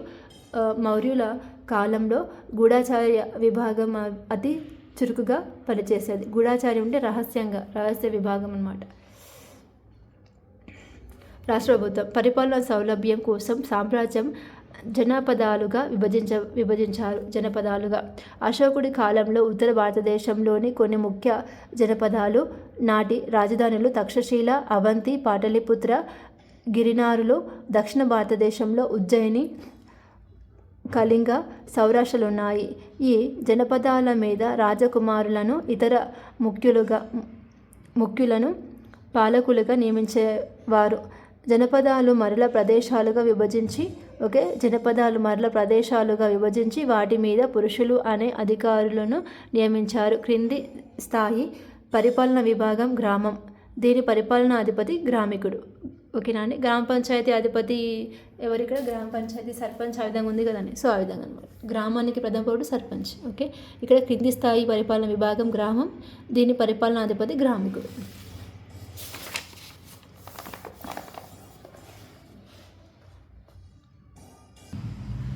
రెవెన్యూ పాలన. మౌర్యుల రాజ్యం అన్ని విధాలైన ఆర్థికపరమైన పాలనను దాదాపు ఒక ఆధీనంలోనే ఉంచుకుంది. భూమి పన్ను ప్రభుత్వ ముఖ్య ఆదాయం. రైతుల దగ్గర నుండి 1/6 నుంచి 1/4 వరకు పండిన పంటల్లో భాగంగా వసూలు చేసేవారు.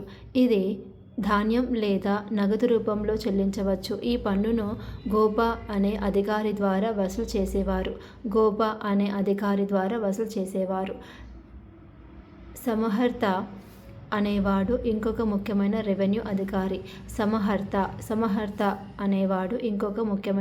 రెవెన్యూ అధికారి. ప్రభుత్వం నీటిపారుదల సౌకర్యాలు ఏర్పాటు చేసి దాని మీద నీటి పన్నులు వసూలు చేసేవాడు. ఎవరిక్కడ? సమర్థ అనే అతని కూడా సమర్థ నీటి పన్నులు వసూలు చేసేవారు అనమాట. ఇవి కాక గ్రామాల నుంచి పట్టణాలకు తరలించే అన్ని వస్తువులపై పన్నులు వసూలు చేసేవారు. రాజ్యం కొన్నింటిపై గుత్తాధిపత్యం చెలాయిస్తూ వాటి ద్వారా తన ఆదాయాన్ని సమకూర్చుకునేది. వీటిలో ముఖ్యమైనది గనులు, మద్యం, ఆయుధాల తయారీ, రాజు భూములు, ఓడరేవులు మొదలైనవి. నెక్స్ట్ అంటే ముఖ్య ఆదాయం పన్నులే అన్నమాట. ప్రజెంట్ కూడా అదే నడిచేది. మొత్తం ముఖ్య ఆదాయం ఏది ఇక్కడ? గవర్నమెంట్కి పన్నులు. నెక్స్ట్ న్యాయ పోలీస్ విభాగాలు. అత్యున్నత న్యాయాధికారి రాజు. కౌటిల్యుడు లేదా విష్ణుగుప్తుని ప్రకారం సామ్రాజ్యంలో 2 రకాల న్యాయ వ్యవస్థలు ఉండేవి. ఓకేనా, కౌటిల్యుడు లేదా విష్ణుగుప్తుని ప్రకారం ఇక్కడ ఏంటి 2 రకాల న్యాయ వ్యవస్థలు ఉండేవి. ఓకేనా అండి. సివిల్ తగాదాలు, ధర్మస్థియాలు ద్వారా క్రిమినల్ తగాదాలు, కంటక శోధనలు అనే న్యాయ వ్యవస్థలతో. ఓకేనా, సివిల్ వివాదాలేమో ధర్మస్థియాలు ద్వారా, క్రిమినల్ వివాదాలంటే ఇక్కడ కంటక శోధనల ద్వారా న్యాయ వ్యవస్థలు ఉండేవన్నమాట.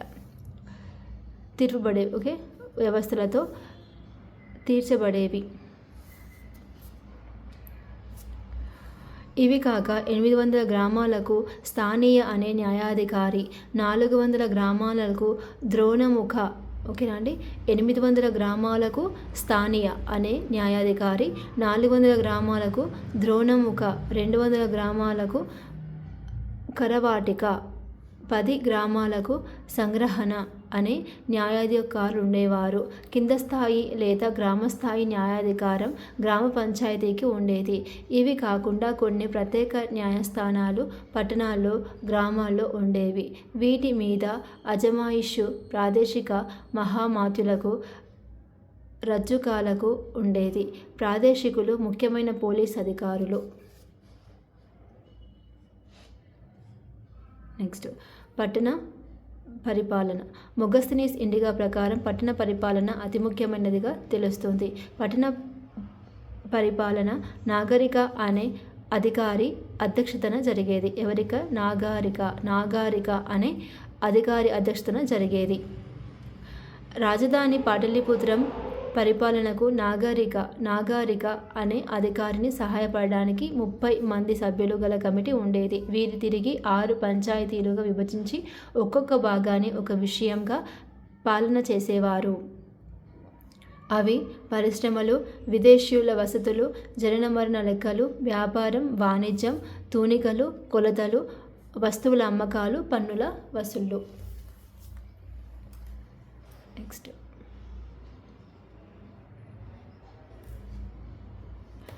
ఆర్థిక, సామాజిక, సాంస్కృతిక పరిస్థితులు. మౌర్యులు మొట్టమొదట భారతదేశంలోని అన్ని ప్రాంతాలను పాలిస్తూ అతిపెద్ద సామ్రాజ్య నిర్మాతలు. అందువల్ల వారి కాలం నాటి ఆర్థిక, సామాజిక పరిస్థితులు తెలుసుకోవడం ఎంతో అవసరం. ఆర్థిక పరిస్థితులు. ఈ కాలం నాటి ప్రజలు ముఖ్య వృత్తి వ్యవసాయం. దీని అభివృద్ధికి ఎన్నో విధాలుగా ప్రభుత్వం పాటుపడేది. అడవులు నరికి కొత్త భూములు సాగులోకి తెచ్చారు. వ్యవసాయంతో పాటు పరిశ్రమలను ప్రోత్సహించేది. వీటిలో వడ్రంగి, పనిముట్లు తయారీ, నావాల తయారీ, యుద్ధ సామాగ్రి తయారీ మొదలైనవి వ్యవసాయంలో, పరిశ్రమల్లో బానిసలను ఉపయోగించేవారు. అందువల్ల మొగస్తనీస్ చెప్పినట్లు భారతదేశంలో బానిసలు లేరనేది వాస్తవం కాదు. భారతదేశం ఉత్తర, దక్షిణ ప్రాంతాల మధ్య వర్తక వ్యాపారం కొనసాగేది. వర్తక వ్యాపారానికి ప్రభుత్వ అనుమతులు తీసుకోవలసి ఉండేది. వర్తక వ్యాపారస్తులు శ్రేణులుగా ఏర్పడేవారు. ఈ శ్రేణులే బ్యాంకులు లాగా పనిచేసేవారు.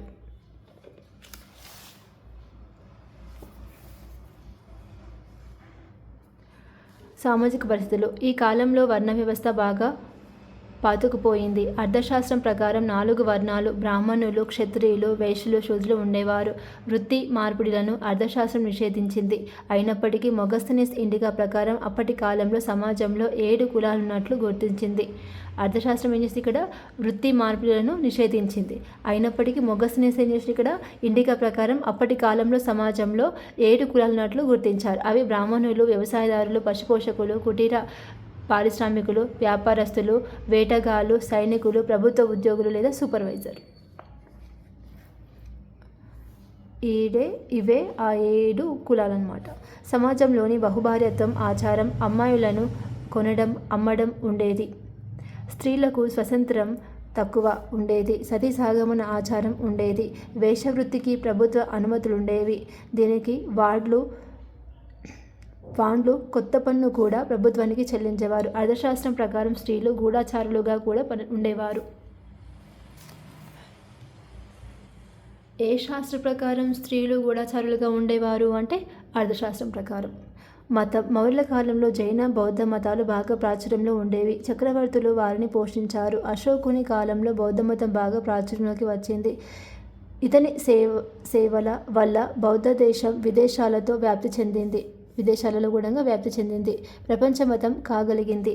ఈ బౌద్ధ జైనాల ప్రభావం వల్ల శైవ వైష్ణవ భక్తి ఉద్యమ ప్రచారంలోకి వచ్చింది.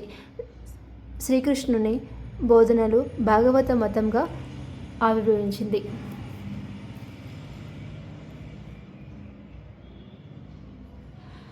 భాషా సాహిత్యం. మౌర్యుల కాలంలో ప్రాకృత భాష బాగా అభివృద్ధి చెందింది. ప్రాకృత భాష, దీనితో పాటు సంస్కృత భాష కొంత వృద్ధి చెందింది.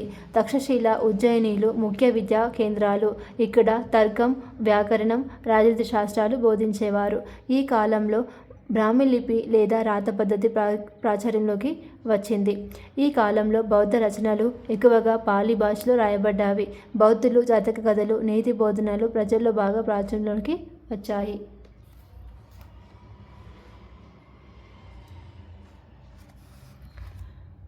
వాస్తు కళలు. భారతదేశ కళలు, కట్టడాలు చరిత్రలో మౌర్యుల కాలం ఒక ముఖ్యమైన దశ. సింధు నాగరికత తరువాత శిల్ప కళల్లో వృద్ధి కనిపించదు. తర్వాత మౌర్యుల కాలంలోనే దీని వృద్ధి కనిపిస్తుంది. అశోకుని కాలంలో 4 రకాల కట్టడాలు, శిల్పకళలు అభివృద్ధి చెందాయి. వీటిలో స్తూపాలు, రాజభవనాలు, చైత్యాలు, గుహాలయాలు కలవు. స్తూపాలంటే బుద్ధుని లేదా ప్రముఖ బౌద్ధ సన్యాసుల జ్ఞాపక చిహ్నాల మీద నిర్మించబడిన కట్టడాలు. గుహాలయాలు అంటే బౌద్ధ సన్యాసుల నివాసం మరియు వారి బోధనలు చేసే స్థలం. ఏంటి ఇక్కడ అంటే 4 రకాల కట్టడ శిల్పాలు ఉన్నాయి కదా అండి. ఇక్కడ ఏంటి, స్తూపాలు, రాజభవనాలు, చైత్యాలు, గుహాలు. ఓకే, స్తూపాలు అంటే ఏంటి, ఇక్కడ బుద్ధుని లేదా ప్రముఖ బౌద్ధ సన్యాసుల జ్ఞాపక చిహ్నాల మీద నిర్మించబడే కట్టడాలు. స్తూపాలు అంటే కట్టడాలు అనమాట. ఓకేనా అండి. గుహాలయాలు అంటే ఏంటి, బౌద్ధ సన్యాసుల నివాసం అనమాట మరియు వారి బోధన చేసే స్థలం అనమాట. గుహాలయాలు అంటే గుహలుగా నిర్మించడం అనమాట. ఆ గుహలలో వీళ్ళు నివాసం ఉండడం. ఓకేనా. ఈ విధంగా వాస్తు కళల్లో మౌర్యుల కాలంలో ముఖ్యంగా బౌద్ధ మతానికి చెందినవి మాత్రమే కనిపిస్తున్నాయి. అశోకుడు 84,000 స్తూపాలు నిర్మించాడు. 84,000 స్తూపాలు నిర్మించాడు. వాటిలో సాంచి, సారనాథ్, బర్హత్ స్తూపాలు ప్రఖ్యాతిగాంచినవి. వీటిలో సాంచి స్తూపం ప్రముఖమైనది. దీని గురించి బాగుందని క్లాస్లో ఒకసారి వినండి, చదవండి ఒకసారి. తర్వాత ఇది మధ్యప్రదేశ్లోని భోపాల్కు సమీపంలో ఉంది. ఏంటి ఇక్కడ, సాంచి స్తూపం ఇక్కడ మధ్యప్రదేశ్లోని భోపాల్కు సమీపంలో ఉంది. ఈ మహాస్తూపం పరిధి చుట్టుకొలత 36 మీటర్లు, ఎత్తు 23.25 మీటర్లు. ఎత్తు ఎంత, 23.25 మీటర్లు.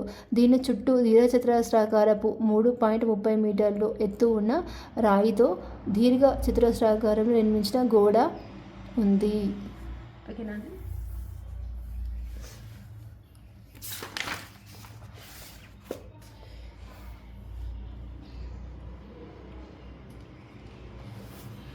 అశోకుడు బౌద్ధమత పవిత్ర స్థలంలో జనసంచార కూడలిలో ఎన్నో ఏకశిలా స్తంభాలు వేయించాడు. అవి ఆనాటి వాస్తు శిల్పకళల గొప్పతనానికి అద్దం పడుతున్నాయి. ఈ శిలా స్తంభాల ఎత్తు సాధారణంగా 50 అడుగులు ఉంది. లోహంతో చేసినట్లుగా మెరుస్తూ ఉన్నాయి. ఈ శిలా స్తంభాలు 3 భాగాలుగా ఉన్నాయి. తలకిందులుగా ఓకేనండి. తలకిందులుగా ఉన్న ఇక్కడ కింద తలకిందులుగా ఇదనమాట. తలకిందులుగా ఉన్న తామర పుష్పాలు, ఓకేనా అండి. జస్ట్ ఇట్లా ఉండి ఇట్లా ఈ విధంగా అనమాట. ఓకేనా. తలకిందులుగా ఉన్న తామర పుష్పాలు, దానిపై అందంగా చెక్కిన దానిపై 4 వైపులా చెక్కిన అందమైన సింహాల శిల్పాలు ఉన్నాయి. ఈ స్తంభాలలో సారనాథ్ స్తంభం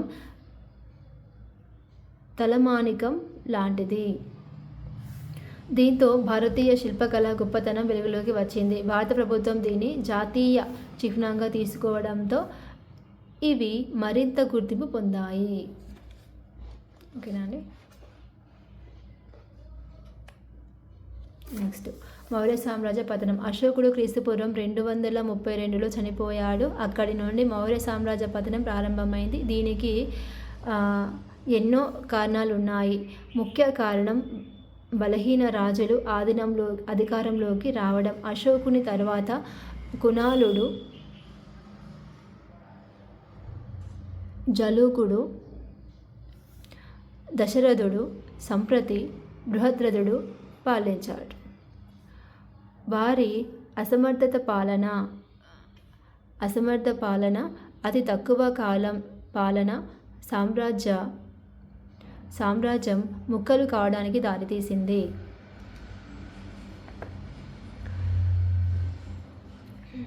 చివరి మౌర్య రాజైన బృహద్రథుని అతని సేనాధిపతి అయిన పుష్యమిత్ర శుంగుడు ఓడించి పాటలిపుత్ర సింహాసనాన్ని అధిష్ఠించి తన శుంగవంశ పాలనను స్థాపించాడు. అశోకుని తర్వాత వచ్చిన మౌర్య రాజులు బలహీనులు కావడంతో సామంత రాజులు, రాష్ట్రాల గవర్నర్ పాలకులు తమ స్వాతంత్రాన్ని ప్రకటించుకున్నారు. వీరిలో ఆంధ్రులు, కళింగులు ముఖ్యులు. కేంద్ర ప్రభుత్వం బలహీనం కావడం, రాష్ట్రాధిపతులు నిరంకుశులుగా కావడంతో మౌర్యుల ప్రభుత్వం అవమానాలతో ప్రజా వ్యతిరేకత మూటగట్టుకుంది. భారతదేశ వాయవ్య ప్రాంత సరిహద్దు రక్షణ నిర్లక్ష్యం చేయడంతో ఇండో బ్యాక్టీరియన్లు అనే విదేశీయులు దండయాత్ర ప్రారంభమైనాయి. బలహీన కేంద్ర ప్రభుత్వం, రాష్ట్రాధిపతులు తమ అధికార స్వార్థం, విదేశీయుల దండయాత్రలు మౌర్య సామ్రాజ్యం పతనమైంది.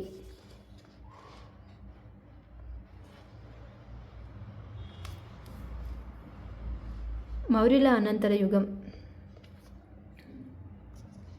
మౌర్య సామ్రాజ్య పతనం నుంచి గుప్త సామ్రాజ్యం. మౌర్య సామ్రాజ్య పతనం నుంచి గుప్త సామ్రాజ్యం స్థాపన వరకు, అంటే క్రీస్తుపూర్వం 200 నుంచి క్రీస్తుశకం 350 వరకు దాదాపు 5 శతాబ్దాల కాలం ఏ రాజవంశంలోనూ కూడా ఉత్తర భారతదేశాన్నింటికి ఏకం చేసిన సామ్రాజ్యం మరొకటి లేదు. మౌర్యుల పాలన తర్వాత భారతదేశం రాజకీయంగా ముక్కలుగా విభజించబడి గంగానదికి దక్షిణాన రాజ్యాలు ఆవిర్భవించాయి. అవి మగధ, కాశీ, కౌశాంబి, మధురలు. దీనికి తూర్పున విదేహ, ఉత్తర బీహార్ నుంచి కోసల, అవధ్ వరకు, పశ్చిమాన పాంచాల, మధ్య భారతంలో బరహత్, విదిశ, ఉజ్జయిని రాజ్యాలు వెలిశాయి. మౌర్య సామ్రాజ్యం కూలిపోయి శృంగరాజ్యం ఏర్పడే సమయంలో దక్షిణ పదంలో అగ్రరాజ్యం లేదా శాతవాహనులు ఆవిర్భవించారు. ఇంకా దక్షిణంగా చోళ, చెర, పాండ్య రాజ్యాలు ఆవిర్భవించాయి. ఇదే సమయంలో భారతదేశ వాయవ్య ప్రాంతం విదేశీయుల దండయాత్రలకు బలి అయ్యింది. అలా భారతదేశంపై దండయాత్ర చేసిన వారిలో వరుసగా ఇండో బ్యాక్ట్రియన్లు, శకులు, పార్థియన్లు, కుషానులు వచ్చి వారి రాజ్యాలు స్థాపించారు.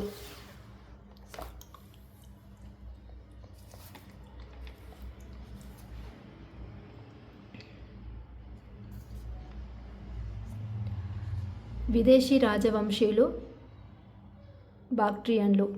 క్రీస్తుపూర్వం 3వ శతాబ్ది మధ్యలో గ్రీకు సామ్రాజ్యం సెల్యూకస్ నికేటర్ రాజ్యం నుంచి 2 స్వతంత్ర రాజ్యాలుగా అవతరించాయి.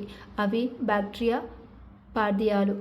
ప్రాచీన బాక్ట్రియా రాజ్యం హిందూకుష్ పర్వతాలు, ఆక్సస్ నది మధ్యలో ఉండేది. వర్తక వాణిజ్యం, రాకపోకలు భారతదేశం, ఈ మధ్య ఆసియా రాజ్యాల మధ్య కొనసాగేది. అలెగ్జాండర్ మరణం తర్వాత ఈ బాక్ట్రియా రాజ్యం సెల్యూకస్ నికేటర్ చేతిలోకి వచ్చింది. డియోడోటస్ అనే బాక్ట్రియన్ పాలించే గవర్నర్ సెల్యూకస్ నికేటర్కు వ్యతిరేకంగా తిరుగుబాటు చేసి తన స్వతంత్రాన్ని ప్రకటించుకున్నాడు. ఇతని కుమారుడు యూథిడయోస్ కాబూల్, కాందహార్ను ఆక్రమించి మగధ రాజ్య ప్రభావం ఆఫ్ఘనిస్తాన్ ప్రాంతంలో లేకుండా చేశాడు. ఈ వంశంలో అతి ముఖ్యమైన రాజు డెమిట్రియస్. ఇతడు ఆఫ్ఘనిస్తాన్, పంజాబ్, పశ్చిమ భారతాలను తన ఆధీనంలోకి తీసుకొచ్చాడు. కానీ ఇదే సమయంలో అతని సామ్రాజ్యాన్ని యూక్రటైడ్స్ ఆక్రమించి స్వతంత్రాన్ని ప్రకటించుకున్నాడు. అయినప్పటికీ డెమిట్రియస్ పశ్చిమ భారతదేశాన్ని తన ఆధీనంలో నిలుపుకోగలిగాడు. ఈ ప్రాంతానికి సాకాల లేదా సియాల్కోట్ను తన రాజధానిగా ప్రకటించుకున్నాడు. ఇతడు 2 భాషల్లో తన నాణాలను విడుదల చేశాడు. ఇతడు జారీ చేసిన నాణాలలో తన పేరు, తన తండ్రి పేరు మీద ఉన్నది మనకు ఎక్కువగా కనిపిస్తోంది. ఇక్కడనే అండి నాణాలు, డెమిట్రియస్ నాణాలు. ఓకేనండి నాణాలు. నెక్స్ట్ శకలు. ఓకేనండి శకులు. యవనులు అనగా ఇండో గ్రీకులు, తర్వాత మధ్య ఆసియా నుంచి భారతదేశానికి వచ్చిన సంచార జాతుల వారే శకులు. భారతదేశానికి రాకముందు శకులు పర్షియా అనగా ఇరాన్ పైన ఉండే భూభాగాలను పాలిస్తున్న పార్థియన్లకు సామంతులుగా ఉండేవారు. ఆ తర్వాత ఈ శకులు సింధు గంగా మైదానంలో ఉన్న చిన్న చిన్న రాజరిక రాజ్యాలపై దండయాత్ర చేసి ఒకదాని తర్వాత మరొకటి ఆక్రమించారు. వాటిలో అరచోషియా, ఉత్తర జెడ్రోషియా పంజాబులు ఉన్నాయి. వీరు కాబూల్లో ఉన్న గ్రీకులు అధికారాన్ని ఎదుర్కోలేక సాధారణంగా దండయాత్రలు ఉపయోగించే ఖైబూర్ కనుమలో దారి కాకుండా ఆఫ్ఘనిస్తాన్ నుంచి బోలాన్ కనుమలు దాటి ఇక్కడ కైమూర్ కనుమల దారి గుండా కాకుండా ఇక్కడ ఈ విధంగా వీరిలు ఆఫ్ఘనిస్తాన్ నుంచి బోలాన్ కనుమల దారి గుండా భారతదేశానికి దండెత్తి వచ్చారు. రామాయణంలో యవన, కాంబోజా రాజ్యాలతో పాటు ఈ శకులు గురించి ప్రస్తావన ఉంది రామాయణంలో. ఈ శకరాజుల యుగాన్ని 2 భాగాలు విభజించవచ్చు. ఒక భాగాన్ని అధిపతి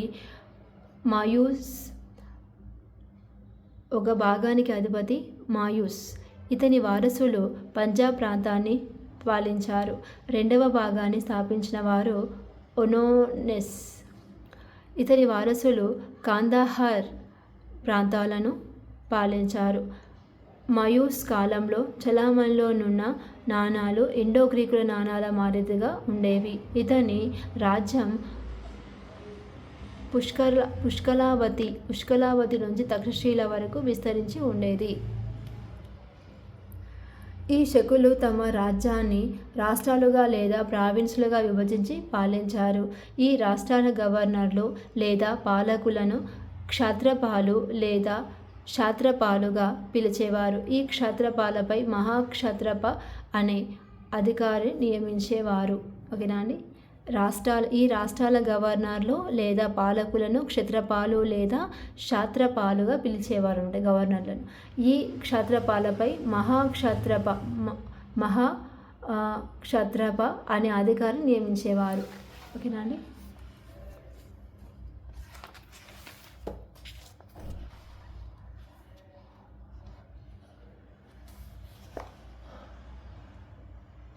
నెక్స్ట్, ఈ క్షత్రపాలు తన అధికారాన్ని ఆఫ్ఘనిస్తాన్, తక్షశిల, మధుర, దక్కన్పై భాగం, మాల్వాలోనున్న ఉజ్జయిని ప్రాంతంపై స్థాపించారు. ఈ శకులు రాష్ట్రాలలో లేదా ప్రావిన్స్లలో మహారాష్ట్ర మాల్వాలు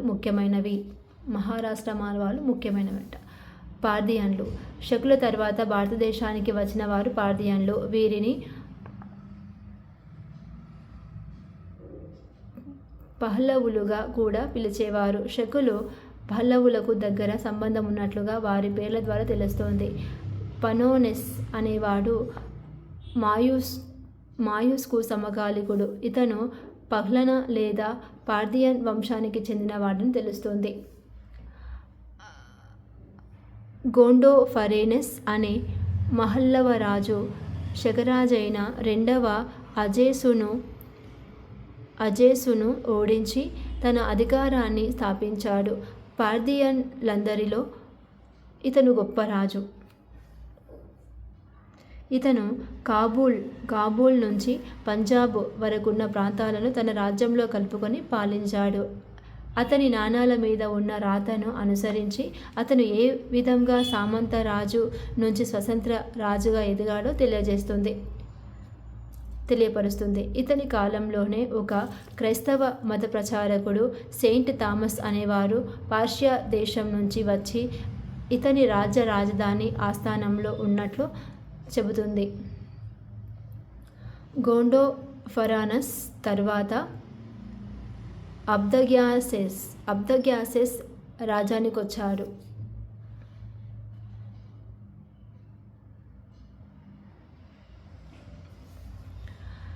వీరిరువురు రాజుల వెండి నాణాలు వాటి మీద ఉన్న చిహ్నాలను బట్టి వీరు క్రమంగా భారతదేశ సంస్కృతిలో భాగమైనట్లు తెలుస్తుంది. నెక్స్ట్ శుంగులు. మౌర్య సామ్రాజ్య శిథిలాలపై ఎన్నో చిన్న పెద్ద రాజ్యాలు ఆవిర్భవించాయి. వీటిలో ఒకటి శుంగ రాజ్యం. పుష్యమిత్ర శుంగుడు అనేవాడు చివరి మౌర్య రాజైన బృహద్రథుని సేనాధిపతి.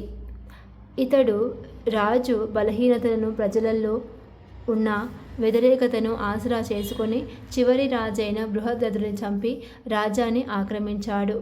బాణుని హర్షచరిత్ర కూడా ఈ సంఘటనను ధృవీకరిస్తోంది. శుంగవంశం వారు 112 సంవత్సరాల పాలించారు. అంటే వీరి పాలన క్రీస్తుపూర్వం 184 నుంచి 72 వరకు కొనసాగింది. వీరు 10 మంది రాజులు. వీరిలో మొదటివాడు పుష్యమిత్రుడు.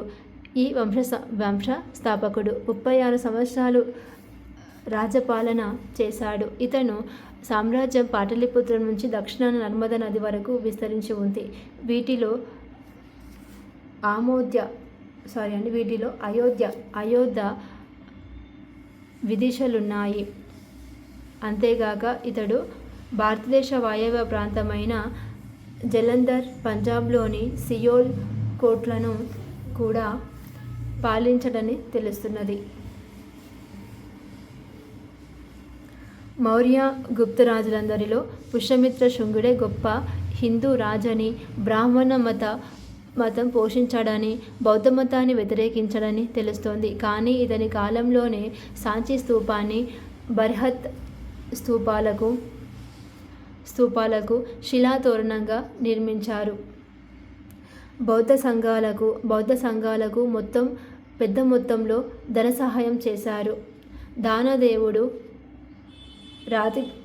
దానదేవుడు రాతి మీద చెక్కించిన సంస్కృత శాస్త్రం ప్రకారం పుష్యమిత్ర శుంగుడు 2 సార్లు అశ్వమేధ యాగాలు చేశాడని తెలుస్తుంది. అవి ఒకటి తన కొడుకు అగ్నిపుత్రుడు అతని కొడుకు అగ్నిపుత్రుడు విదర్భ మీద గెలుపొందినప్పుడు, మరొకటి తన మనుమడు వసుమిత్రుడు గ్రీకులపై గెలుపొందినప్పుడు. ఈ యాగాలు పుష్యమిత్రుని అధికారానికి, తన బ్రాహ్మణ మత పోషణకు దర్పం పడుతుందని చెప్పవచ్చు.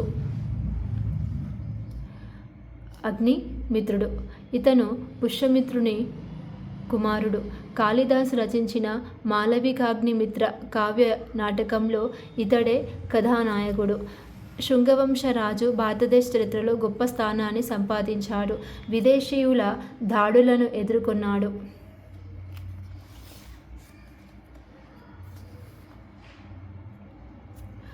శుంగులు మగధను పోగొట్టుకున్నప్పటికీ విదిశ నుంచి పాలించారు. కౌశాంబి, మగధ, అయిచిత్ర మొదలైన వారు వీరి సామంతులు.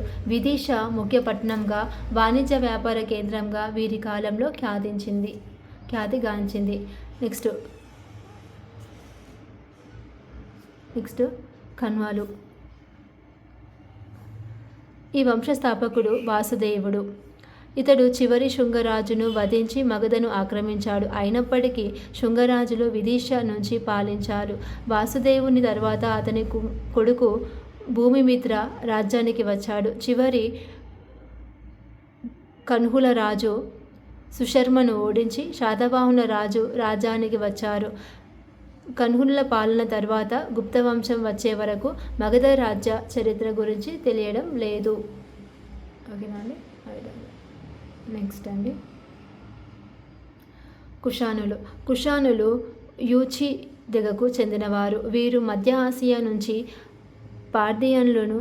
పార్థియన్ల తర్వాత భారతదేశానికి వచ్చినవారు. ఈ దేశ సంస్కృతిపై అత్యంత ప్రభావం చూపినారు. ఈ యూచి తెగకు చెందిన కుషానులు 5 శాఖలుగా ఉండేవారు. కుజల కడఫసిస్ లేదా మొదటి కడఫసిస్ అనేవారు. ఈ 5 భాగాలను ఒక్కొక్కటిగా చేసి కుషానులు వంశస్థాపన రాజ్యపాలన ప్రారంభించారు. ఇతని నాణ్యాల ప్రకారం భారతదేశ వాయవ్య ప్రాంతాలను అవతల సరిహద్దుల్లో ఉన్న ప్రాంతాన్ని ఆక్రమించి అక్కడ ఉన్న పరిపాలనను సుస్థిరం చేసుకొని క్రీస్తు శకం 41 నుంచి 54 వరకు పాలించారు. ఆ తర్వాత ఇతను కుమారుడు వీమా కడఫాసిస్ లేదా ఇతని కుమారుడు 2వ కడఫాసిస్ రాజ్యానికి వచ్చాడు. ఇతడే భారతదేశ భూభాగాన్ని ఆక్రమించి పాలించాడు. ఇతడి నాణాల ప్రకారం అతడు శైవ మతంలోకి మారడని మహేశ్వర అనే బిరుదు వహించాడని తెలుస్తోంది.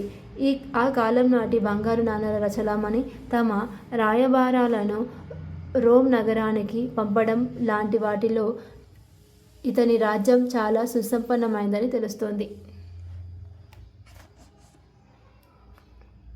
నెక్స్ట్ కనిష్కుడు. చరిత్రకారుల అభిప్రాయం ప్రకారం వీమా కడఫాసిస్ తరువాత రాజ్యానికి వచ్చిన వారని క్రీస్తుశకం 78 నుంచి 102 వరకు పాలిస్తూ క్రీస్తుశకం 78లో నూతన శకం ప్రారంభికులు కనిష్కుడని తెలుస్తుంది. ఓకేనా, క్రీస్తుశకం 78 నూతన శకం ప్రారంభించిన కనిష్కుడు అని తెలుస్తుంది. ఇతడు కుషాను రాజులందరిలో గొప్పవాడని గొప్ప యోధుని తెలుస్తుంది. ఇతను పామీర్ ప్రాంతంపై దండయాత్ర చేసి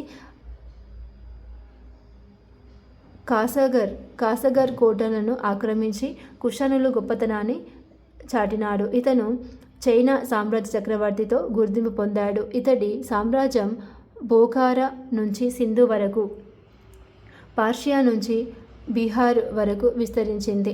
భారతదేశాన్ని తన దక్షిణ సరిహద్దుగా చేసుకొని కనిష్కుడు కాశ్మీర్ను తన సామ్రాజ్యంలో కలుపుకున్నాడు. అతను కనిష్కాపురం అనే పట్టణాన్ని నిర్మించాడు. కన్హనుని ప్రకారం అతడు మగధ వరకు దండయాత్ర చేసి అక్కడి నుండి అశ్వఘోషణుడు అనే బౌద్ధమత పండితుని తీసుకొచ్చుకున్నాడని చెప్పబడుతుంది. ఇక్కడ ఏంటి అంటే మగధ వరకు దండయాత్ర చేసి అక్కడి నుంచి అశ్వఘోషుడు అనే బౌద్ధమత పండితుని తీసుకొచ్చుకున్నాడని చెప్పబడుతుంది. ఇతడు పాలించిన భూభాగం ఎక్కువ భాగం భారతదేశం అవతల ఉంది. అయినప్పటికీ ఇతను భారతదేశ రాజుగా పరిగణిస్తున్నారు. ఇతని రాజధాని గాంధార్లో ఉన్న పురుషాపురం లేదా పేషావర్గా ఉండేది.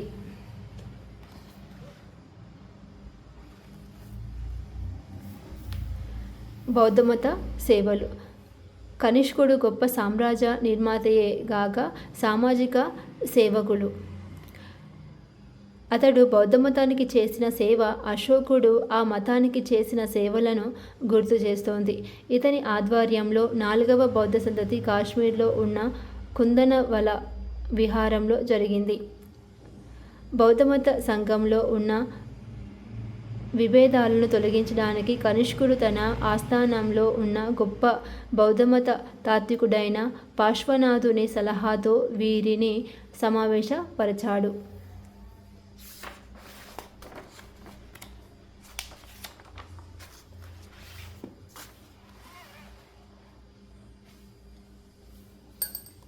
చైనా యాత్రికుడు హుయాత్సాంగ్ ప్రకారం దాదాపు 500 మంది బౌద్ధ సన్యాసులు ఈ సమావేశానికి హాజరయ్యారు. ఇది వసుమిత్రుని అధ్యక్షతన, అశ్వఘోషుని ఉపాధ్యక్షతన జరిగింది. ఇక్కడ మహాయాన బౌద్ధ మతాన్ని తమ అధికారమంతగా ప్రకటించుకుంటూ ఇక్కడ హాజరైన ప్రతినిధులు తమ చర్చల ద్వారా ఆయా శాఖలలోనున్న ధర్మ సూత్రాలను క్రోడీకరించి వాటిని రాగి ఫలకలపై చెక్కించి ప్రత్యేకంగా నిర్మించిన స్తూపంలో భద్రపరిచారు. ఈ వ్యాఖ్యానాలను సంస్కృత భాషలో రాశారు. కనిష్కుడు బౌద్ధమతాన్ని పోషించినప్పటికీ ఇతని మతాలను కూడా ఆదరించాడు. సాహిత్యం. కనిష్కుని స్థానంలో పార్శ్వనాథుడు, వసుమిత్రుడు అనే గొప్ప బౌద్ధమత తాత్వికులుండేవారు. వీరి ఆధ్వర్యంలో 4వ బౌద్ధ సంగతి సమావేశపరచడమే కాక తద్వారా బౌద్ధమత మహావిభాష అనే సంపూర్ణ జ్ఞాన గ్రంథాన్ని సమావేశంలో తయారు చేశారు. దీన్ని త్రిపీఠకాలకు వ్యాఖ్యానాలంటారు. ఇతని ఆస్థానంలో బుద్ధ చరిత గ్రంథ రచయిత అశ్వఘోషుడు, మహాయాన మత ప్రచారకుడు, తాత్వికుడైన ఆచార్య నాగార్జున ఉండేవాడు. కనిష్కుడు లౌకిక శాస్త్రీయ గ్రంథాల రచనలను కూడా పోషించాడు. వీరిలో చరకుని చరక సంహిత, మాతాంగుని రాజనీతి తత్వం ముఖ్యమైనవి. చరకుని చరక సంహిత వివిధ రకాల వ్యాధుల వాటి కారణాలు గుర్తించడం, రక్త ప్రసరణ పరీక్షలు, మానవ శరీర నిర్మాణం, మెదడు పనితీరును మొదలైన వాటి గురించి వివరిస్తుంది. ఇది కూడా చరక సంహిత. ఇంతటి విలువగల విషయాల గురించి తెలిపే చరక సంహిత పర్షియన్ మొదలైన ఎన్నో భాషల్లోకి తర్జుమా చేయబడింది. వాస్తుకళలు. వాస్తు కట్టడాలు, కళలు, శిల్పాలు, నిర్మాణాలు అశోకుని వలె కనిష్కుడు కూడా పోషించి వాటి వృద్ధికి తోడ్పడ్డాడు.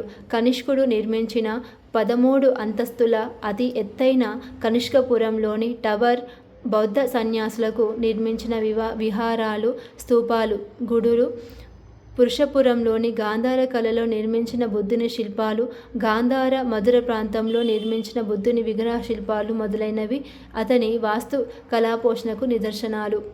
ఇతని పురుషపురంలో 400 అడుగులు ఎత్తైన గోపురం, దానిపై బుద్ధ విగ్రహ నిర్మాణాలు ముఖ్యమైనవి. ఇతని కాలంలో గాంధార శిల్పకళ అభివృద్ధి చెంది ఉన్నత స్థితికి చేరింది. ఏంది ఇక్కడ గాంధార శిల్పకళ అనేది. గాంధార అనగా నేటి కాందహార్ గాంధార కళను ప్రసిద్ధి చెందింది. కనిష్కుడు విదేశీయుడైన భారతదేశ రాజుగా ప్రసిద్ధిగాంచాడు. ఇతను 41 సంవత్సరాలు రాజ్యపాలన చేశాడు. ఇతని తర్వాత హవిష్కుడు, పసిక్కుడు అను బలహీన వారసుల పాలనలో కుషాను సామ్రాజ్యం పతనం ప్రారంభమైంది.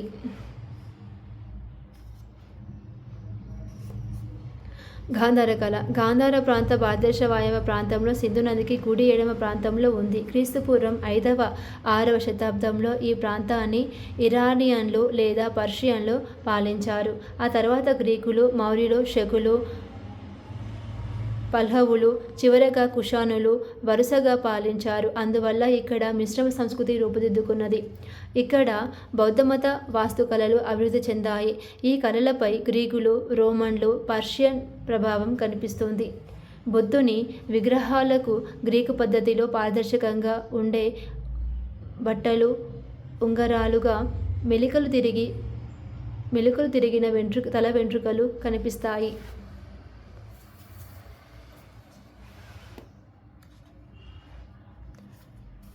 నెక్స్ట్ ఇది కనిష్క సామ్రాజ్యం అండి. ఇదంతా కూడా మ్యాప్ అండి.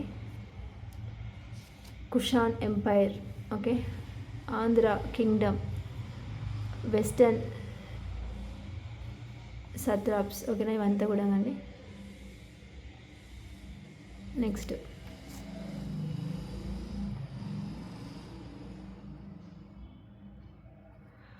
ఈ గాంధార శిల్పకళను శకులు, కుషానులు బాగా పోషించారు. ఈ గాంధార కళలో నిలబడి కూర్చున్న బుద్ధుని విగ్రహాలు చాలా అందంగా చెక్కారు. మానవ శరీరంలోని కాళ్ళు, చేతులు వంటి ఇతర శరీర భాగాలు పూర్తిగా ఉన్నట్లు బ్రతికి ఉన్న మనుషుల విగ్రహాలు చెక్కడం చాలా ఆశ్చర్యపరుస్తుంది.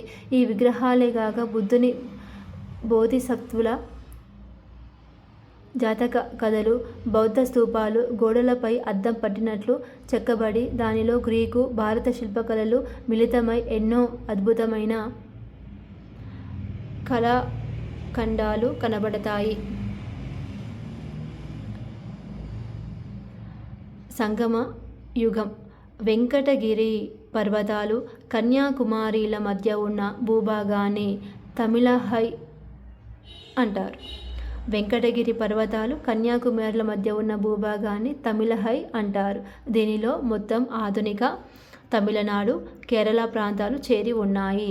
ఆధునిక తమిళనాడు, కేరళ ప్రాంతాలు చేరి ఉన్నాయి. ఈ సంగమ సాహిత్యం అనేది ఈ తమిళహై నుంచి ఉద్భవించిందని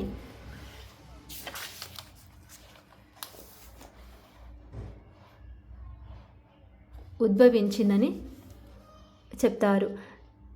సంగమము అంటే కవుల లేదా పండితుల సమావేశం. సంగమం అంటే కవుల లేదా పండితుల సమావేశం. ఇక్కడి నుంచే ప్రాచీన తమిళ గ్రంథాలు క్రోడీకరించి వెలుగులోకి వచ్చాయి. తమిళుల చరిత్ర ఈ సంగమ యుగం నుండి ప్రారంభమైందని చెప్పబడుతుంది. ఈ సంగమ యుగం లేదా ఆ ప్రాంత కవుల సమ్మేళనం, అందులోంచి ఉద్భవించిన రచనలు క్రీస్తు శకం 2-3 శతాబ్దాల మధ్య కాలంలో జరిగింది. ఈ కాలంలో ఉద్భవించిన రచనల ద్వారా మనకు చెర, చోళ, పాండ్యరాజుల గురించి తెలుస్తోంది. ఎవరి గురించి? చెర, చోళ, పాండ్యరాజుల గురించి తెలుస్తుంది. కానీ పల్లవుల గురించి ఈ సాహిత్యంలో, అంటే సంగమ సాహిత్యంలో పేర్కొనబడలేదు. ఓకేనా అండి? పల్లవుల గురించి సంగమ వంశంలో పేర్కొనబడలేదు సాహిత్యంలో. క్రీస్తు శకం 7వ శతాబ్దంలోని తమిళనాడు ప్రాంతంలో పల్లవులు ఆధిపత్యంలోకి వచ్చారు. అందువల్ల శైవ, వైష్ణవ మత ప్రచారం కూడా క్రీస్తు శకం 7-8 శతాబ్దంలో నాయనర్లు, అల్వార్లు అనే భక్తి మతాచారులతో జైన, బౌద్ధ మతాలకు వ్యతిరేకంగా ఉద్భవించింది. ఓకేనా అండి? నాయనర్లు, అల్వార్లు ఎంతమంది, నాయనర్లు ఎంతమంది అనేది ఇది లాస్ట్ చాప్టర్లో ఉంటుంది. భక్తి చాప్టర్లో ఉంటుంది. 6th క్లాస్ 7th క్లాస్లో ఉంటుందండి. ఇది కూడా ఒకసారి చూడండి. ఓకేనా అండి? నట్టనవారు, నమ్మనవారు. ఓకేనా అండి? సో ఆండాలు ఒక ఉంటుంది కదండి, తన యొక్క మహిళా స్త్రీ ఒకరే ఉంటారు. ఓకే, ఒకసారి చూసుకోండి. ఇది కూడా జైన, బౌద్ధ మతాలకు వ్యతిరేకంగా ఉద్భవించింది. ఓకేనా అండి? కానీ అంతకుముందు ఉద్భవించిన సంగమ సాహిత్యం మతపరమైన ఉత్సాహంతో ఆవిర్భవించినప్పటికీ శాంతి స్థాపనకు ఉద్దేశితమైంది. నెక్స్ట్, సంగమ సాహిత్యమే కాకుండా దానికంటే ముందు వచన రూపంలో వచ్చిన గ్రంథాల్లో కూడా తమిళుల ఆధిపత్యం కనిపిస్తుంది. సంగమ సాహిత్యం పద్యాలు ప్రజల వాడుక పద్యాలకు దగ్గరగా ఉండేది. ఇవి అన్నీ కూడా తమ రాజ్యాలను పొగుడుతూ రాసినట్లు గోచరిస్తాయి. సంగమ కాలం నాటి ప్రముఖ రచయితలు కపిలార్, పరనార్, ఎన్విఆర్, గౌతమన్నార్ మొదలైన వారి గ్రంథాలను లేదా రచనలను పుల్లల్వార్ అనేవారు. ఈ రచనలు, పద్యాలు కొన్ని శతాబ్దాల్లో క్రమంగా రాయబడ్డాయి. పుల్లల్వార్. ఓకే, దీంతో తమిళ భాష లేదా రచనలు వృద్ధి చెందాయి. రాజకీయ చరిత్ర. చోళరాజ్యం ఆర్కట్ నుంచి తిరుచునాపల్లి వరకు కావేరీ డెల్టా దాని పరిసర ప్రాంతాలకు విస్తరించింది. ఓకేనా అండి? చోళరాజ్యం ఇక్కడ ఆర్కెట్ నుంచి తిరుచునాపల్లి వరకు కావేరీ డెల్టా దాటి పరిసర ప్రాంతాలకు విస్తరించింది. చోళ రాజ్యం రాజధాని ఉరయూర్. చెరరాజ్యం ఉత్తరాన కొచ్చిన్ నుంచి దక్షిణాన తిరువల్లూర్ వరకు విస్తరించింది. దీని రాజధాని వజ్జి. పాండ్యరాజ్యం పుడుక్కోట నుంచి కన్యాకుమారి వరకు విస్తరించింది. మదురై పాండ్యరాజుల రాజధాని.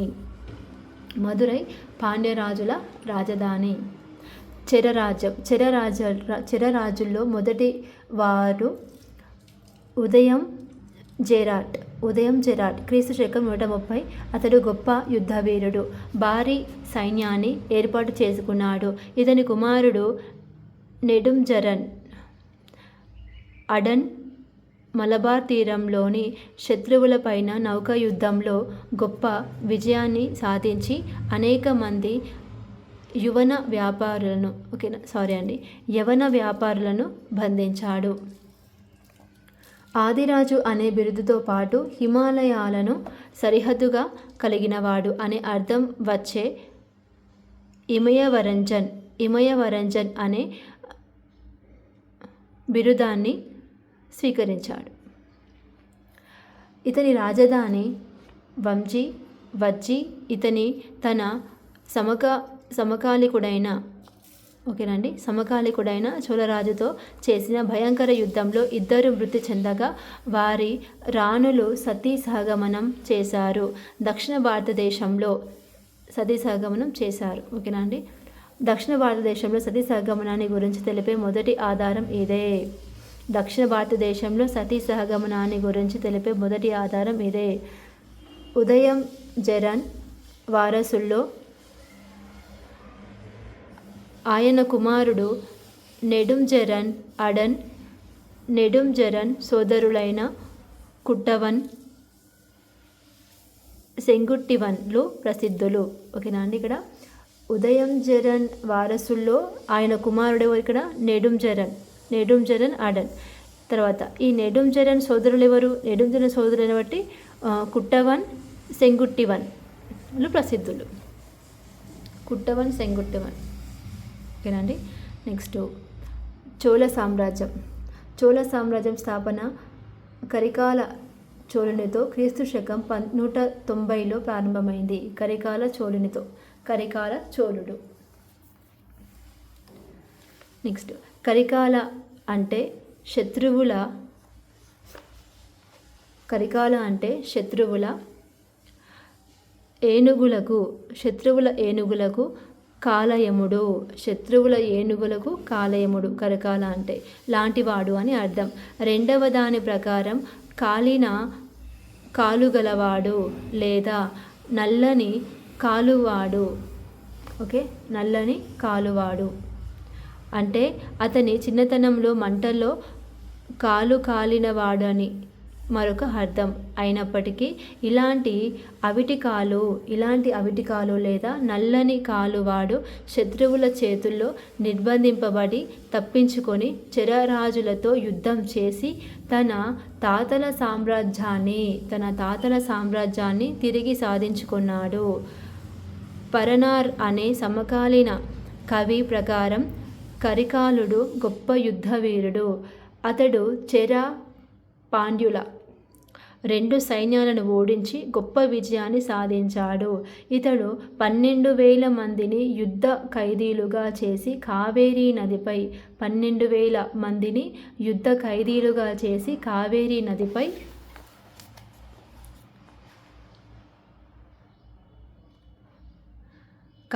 నదిపై ఆనకట్టలను కట్టడానికి ఉపయోగించి వ్యవసాయానికి నీటిపారుదల వసతులు కల్పించాడు.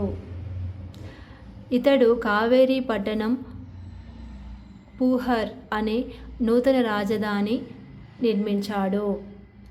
వర్తక వాణిజ్యాలను ప్రోత్సహించాడు. ఇతని పెన్నార్ నీటిపారుదల కాలువ నిర్మాణం వల్ల తంజావూర్ పట్టణం దాని దక్షిణ ప్రాంతమంతా నీటి లభ్యత చేకూరింది.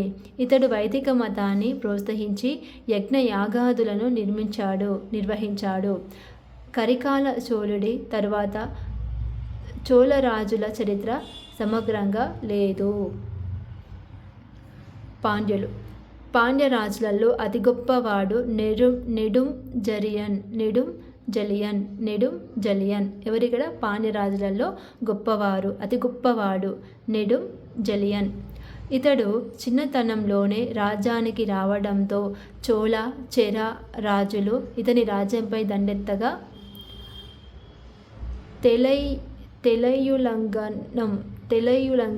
తెలయులంగనం అనే యుద్ధంలో వారిపై విజయం సాధించాడు. ఇతని గొప్పతనాన్ని మనగుడి మరుదన్ నక్కీరార్ అనే కవులు కొనియాడారు. ఇతనిలోని గొప్ప లక్షణాలను ఈ కవులిద్దరూ తమ పద్యాలలో పేర్కొన్నారు. సమకాలీన పాలకులను అనేక మందిని ఓడించి వైదిక కర్మకాండలను యజ్ఞ యాగాదులను నిర్వహించారు. ఇతడు పరమేశ్వర అనే బిరుదును స్వీకరించాడు. ఇతని రాజధాని మదురై సంగమ సాహిత్యానికి వేదిక అయ్యింది. మతం. ఆ కాలం నాటి ప్రజలు వైదిక మతాన్ని ఆదరించారు. వివిధ రకాల దేవులను పూజించారు. వాటిలో ప్రకృతి ఆరాధన, శివ, విష్ణు, ఇతర దేవతలను పూజించేవారు. యజ్ఞ యాగాదులను చేసేవారు. సన్యాసులకు సంఘంలో మంచి స్థానం ఉండేది. ప్రజలు భక్తి భావంతో పాటు పునర్జన్మ, కర్మ సిద్ధాంతాలను, జ్యోతిష్య శాస్త్రం మొదలైనవి నమ్మేవారు. ఈ కాలంలో బౌద్ధమతం, జైన మతం కూడా వైదిక మతంతో పాటు సమాన గౌరవాన్ని పొందేది. రాజులు కూడా అన్ని మతాలను గౌరవించేవారు. బౌద్ధ, జైన సన్యాసులు కూడా తమిళ సాహిత్య అభివృద్ధికి తోడ్పడ్డారు.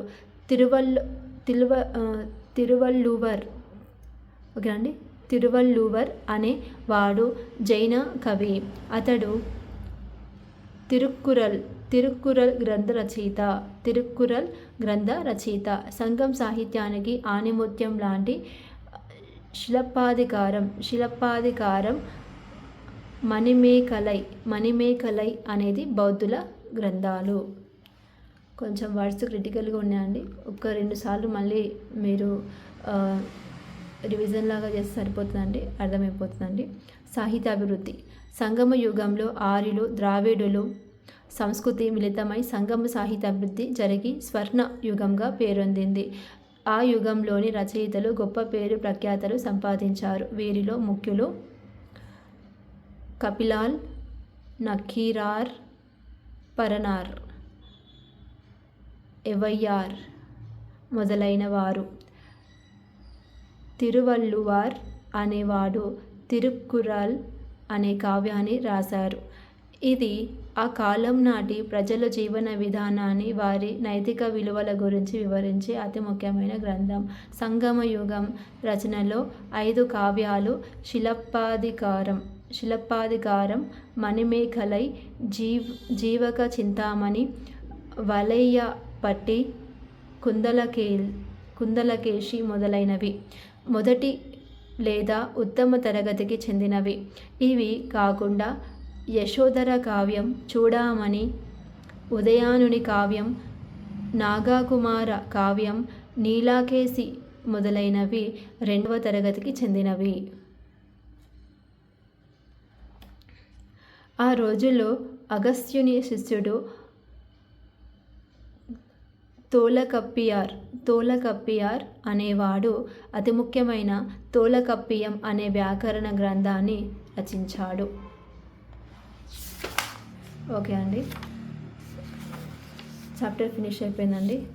ఎవరికైనా యూస్ఫుల్ అనిపిస్తే వీడియో ప్లీజ్ కొంచెం షేర్ చేయండి. థ్యాంక్ యూ అండి. Thank you so much for watching అండి.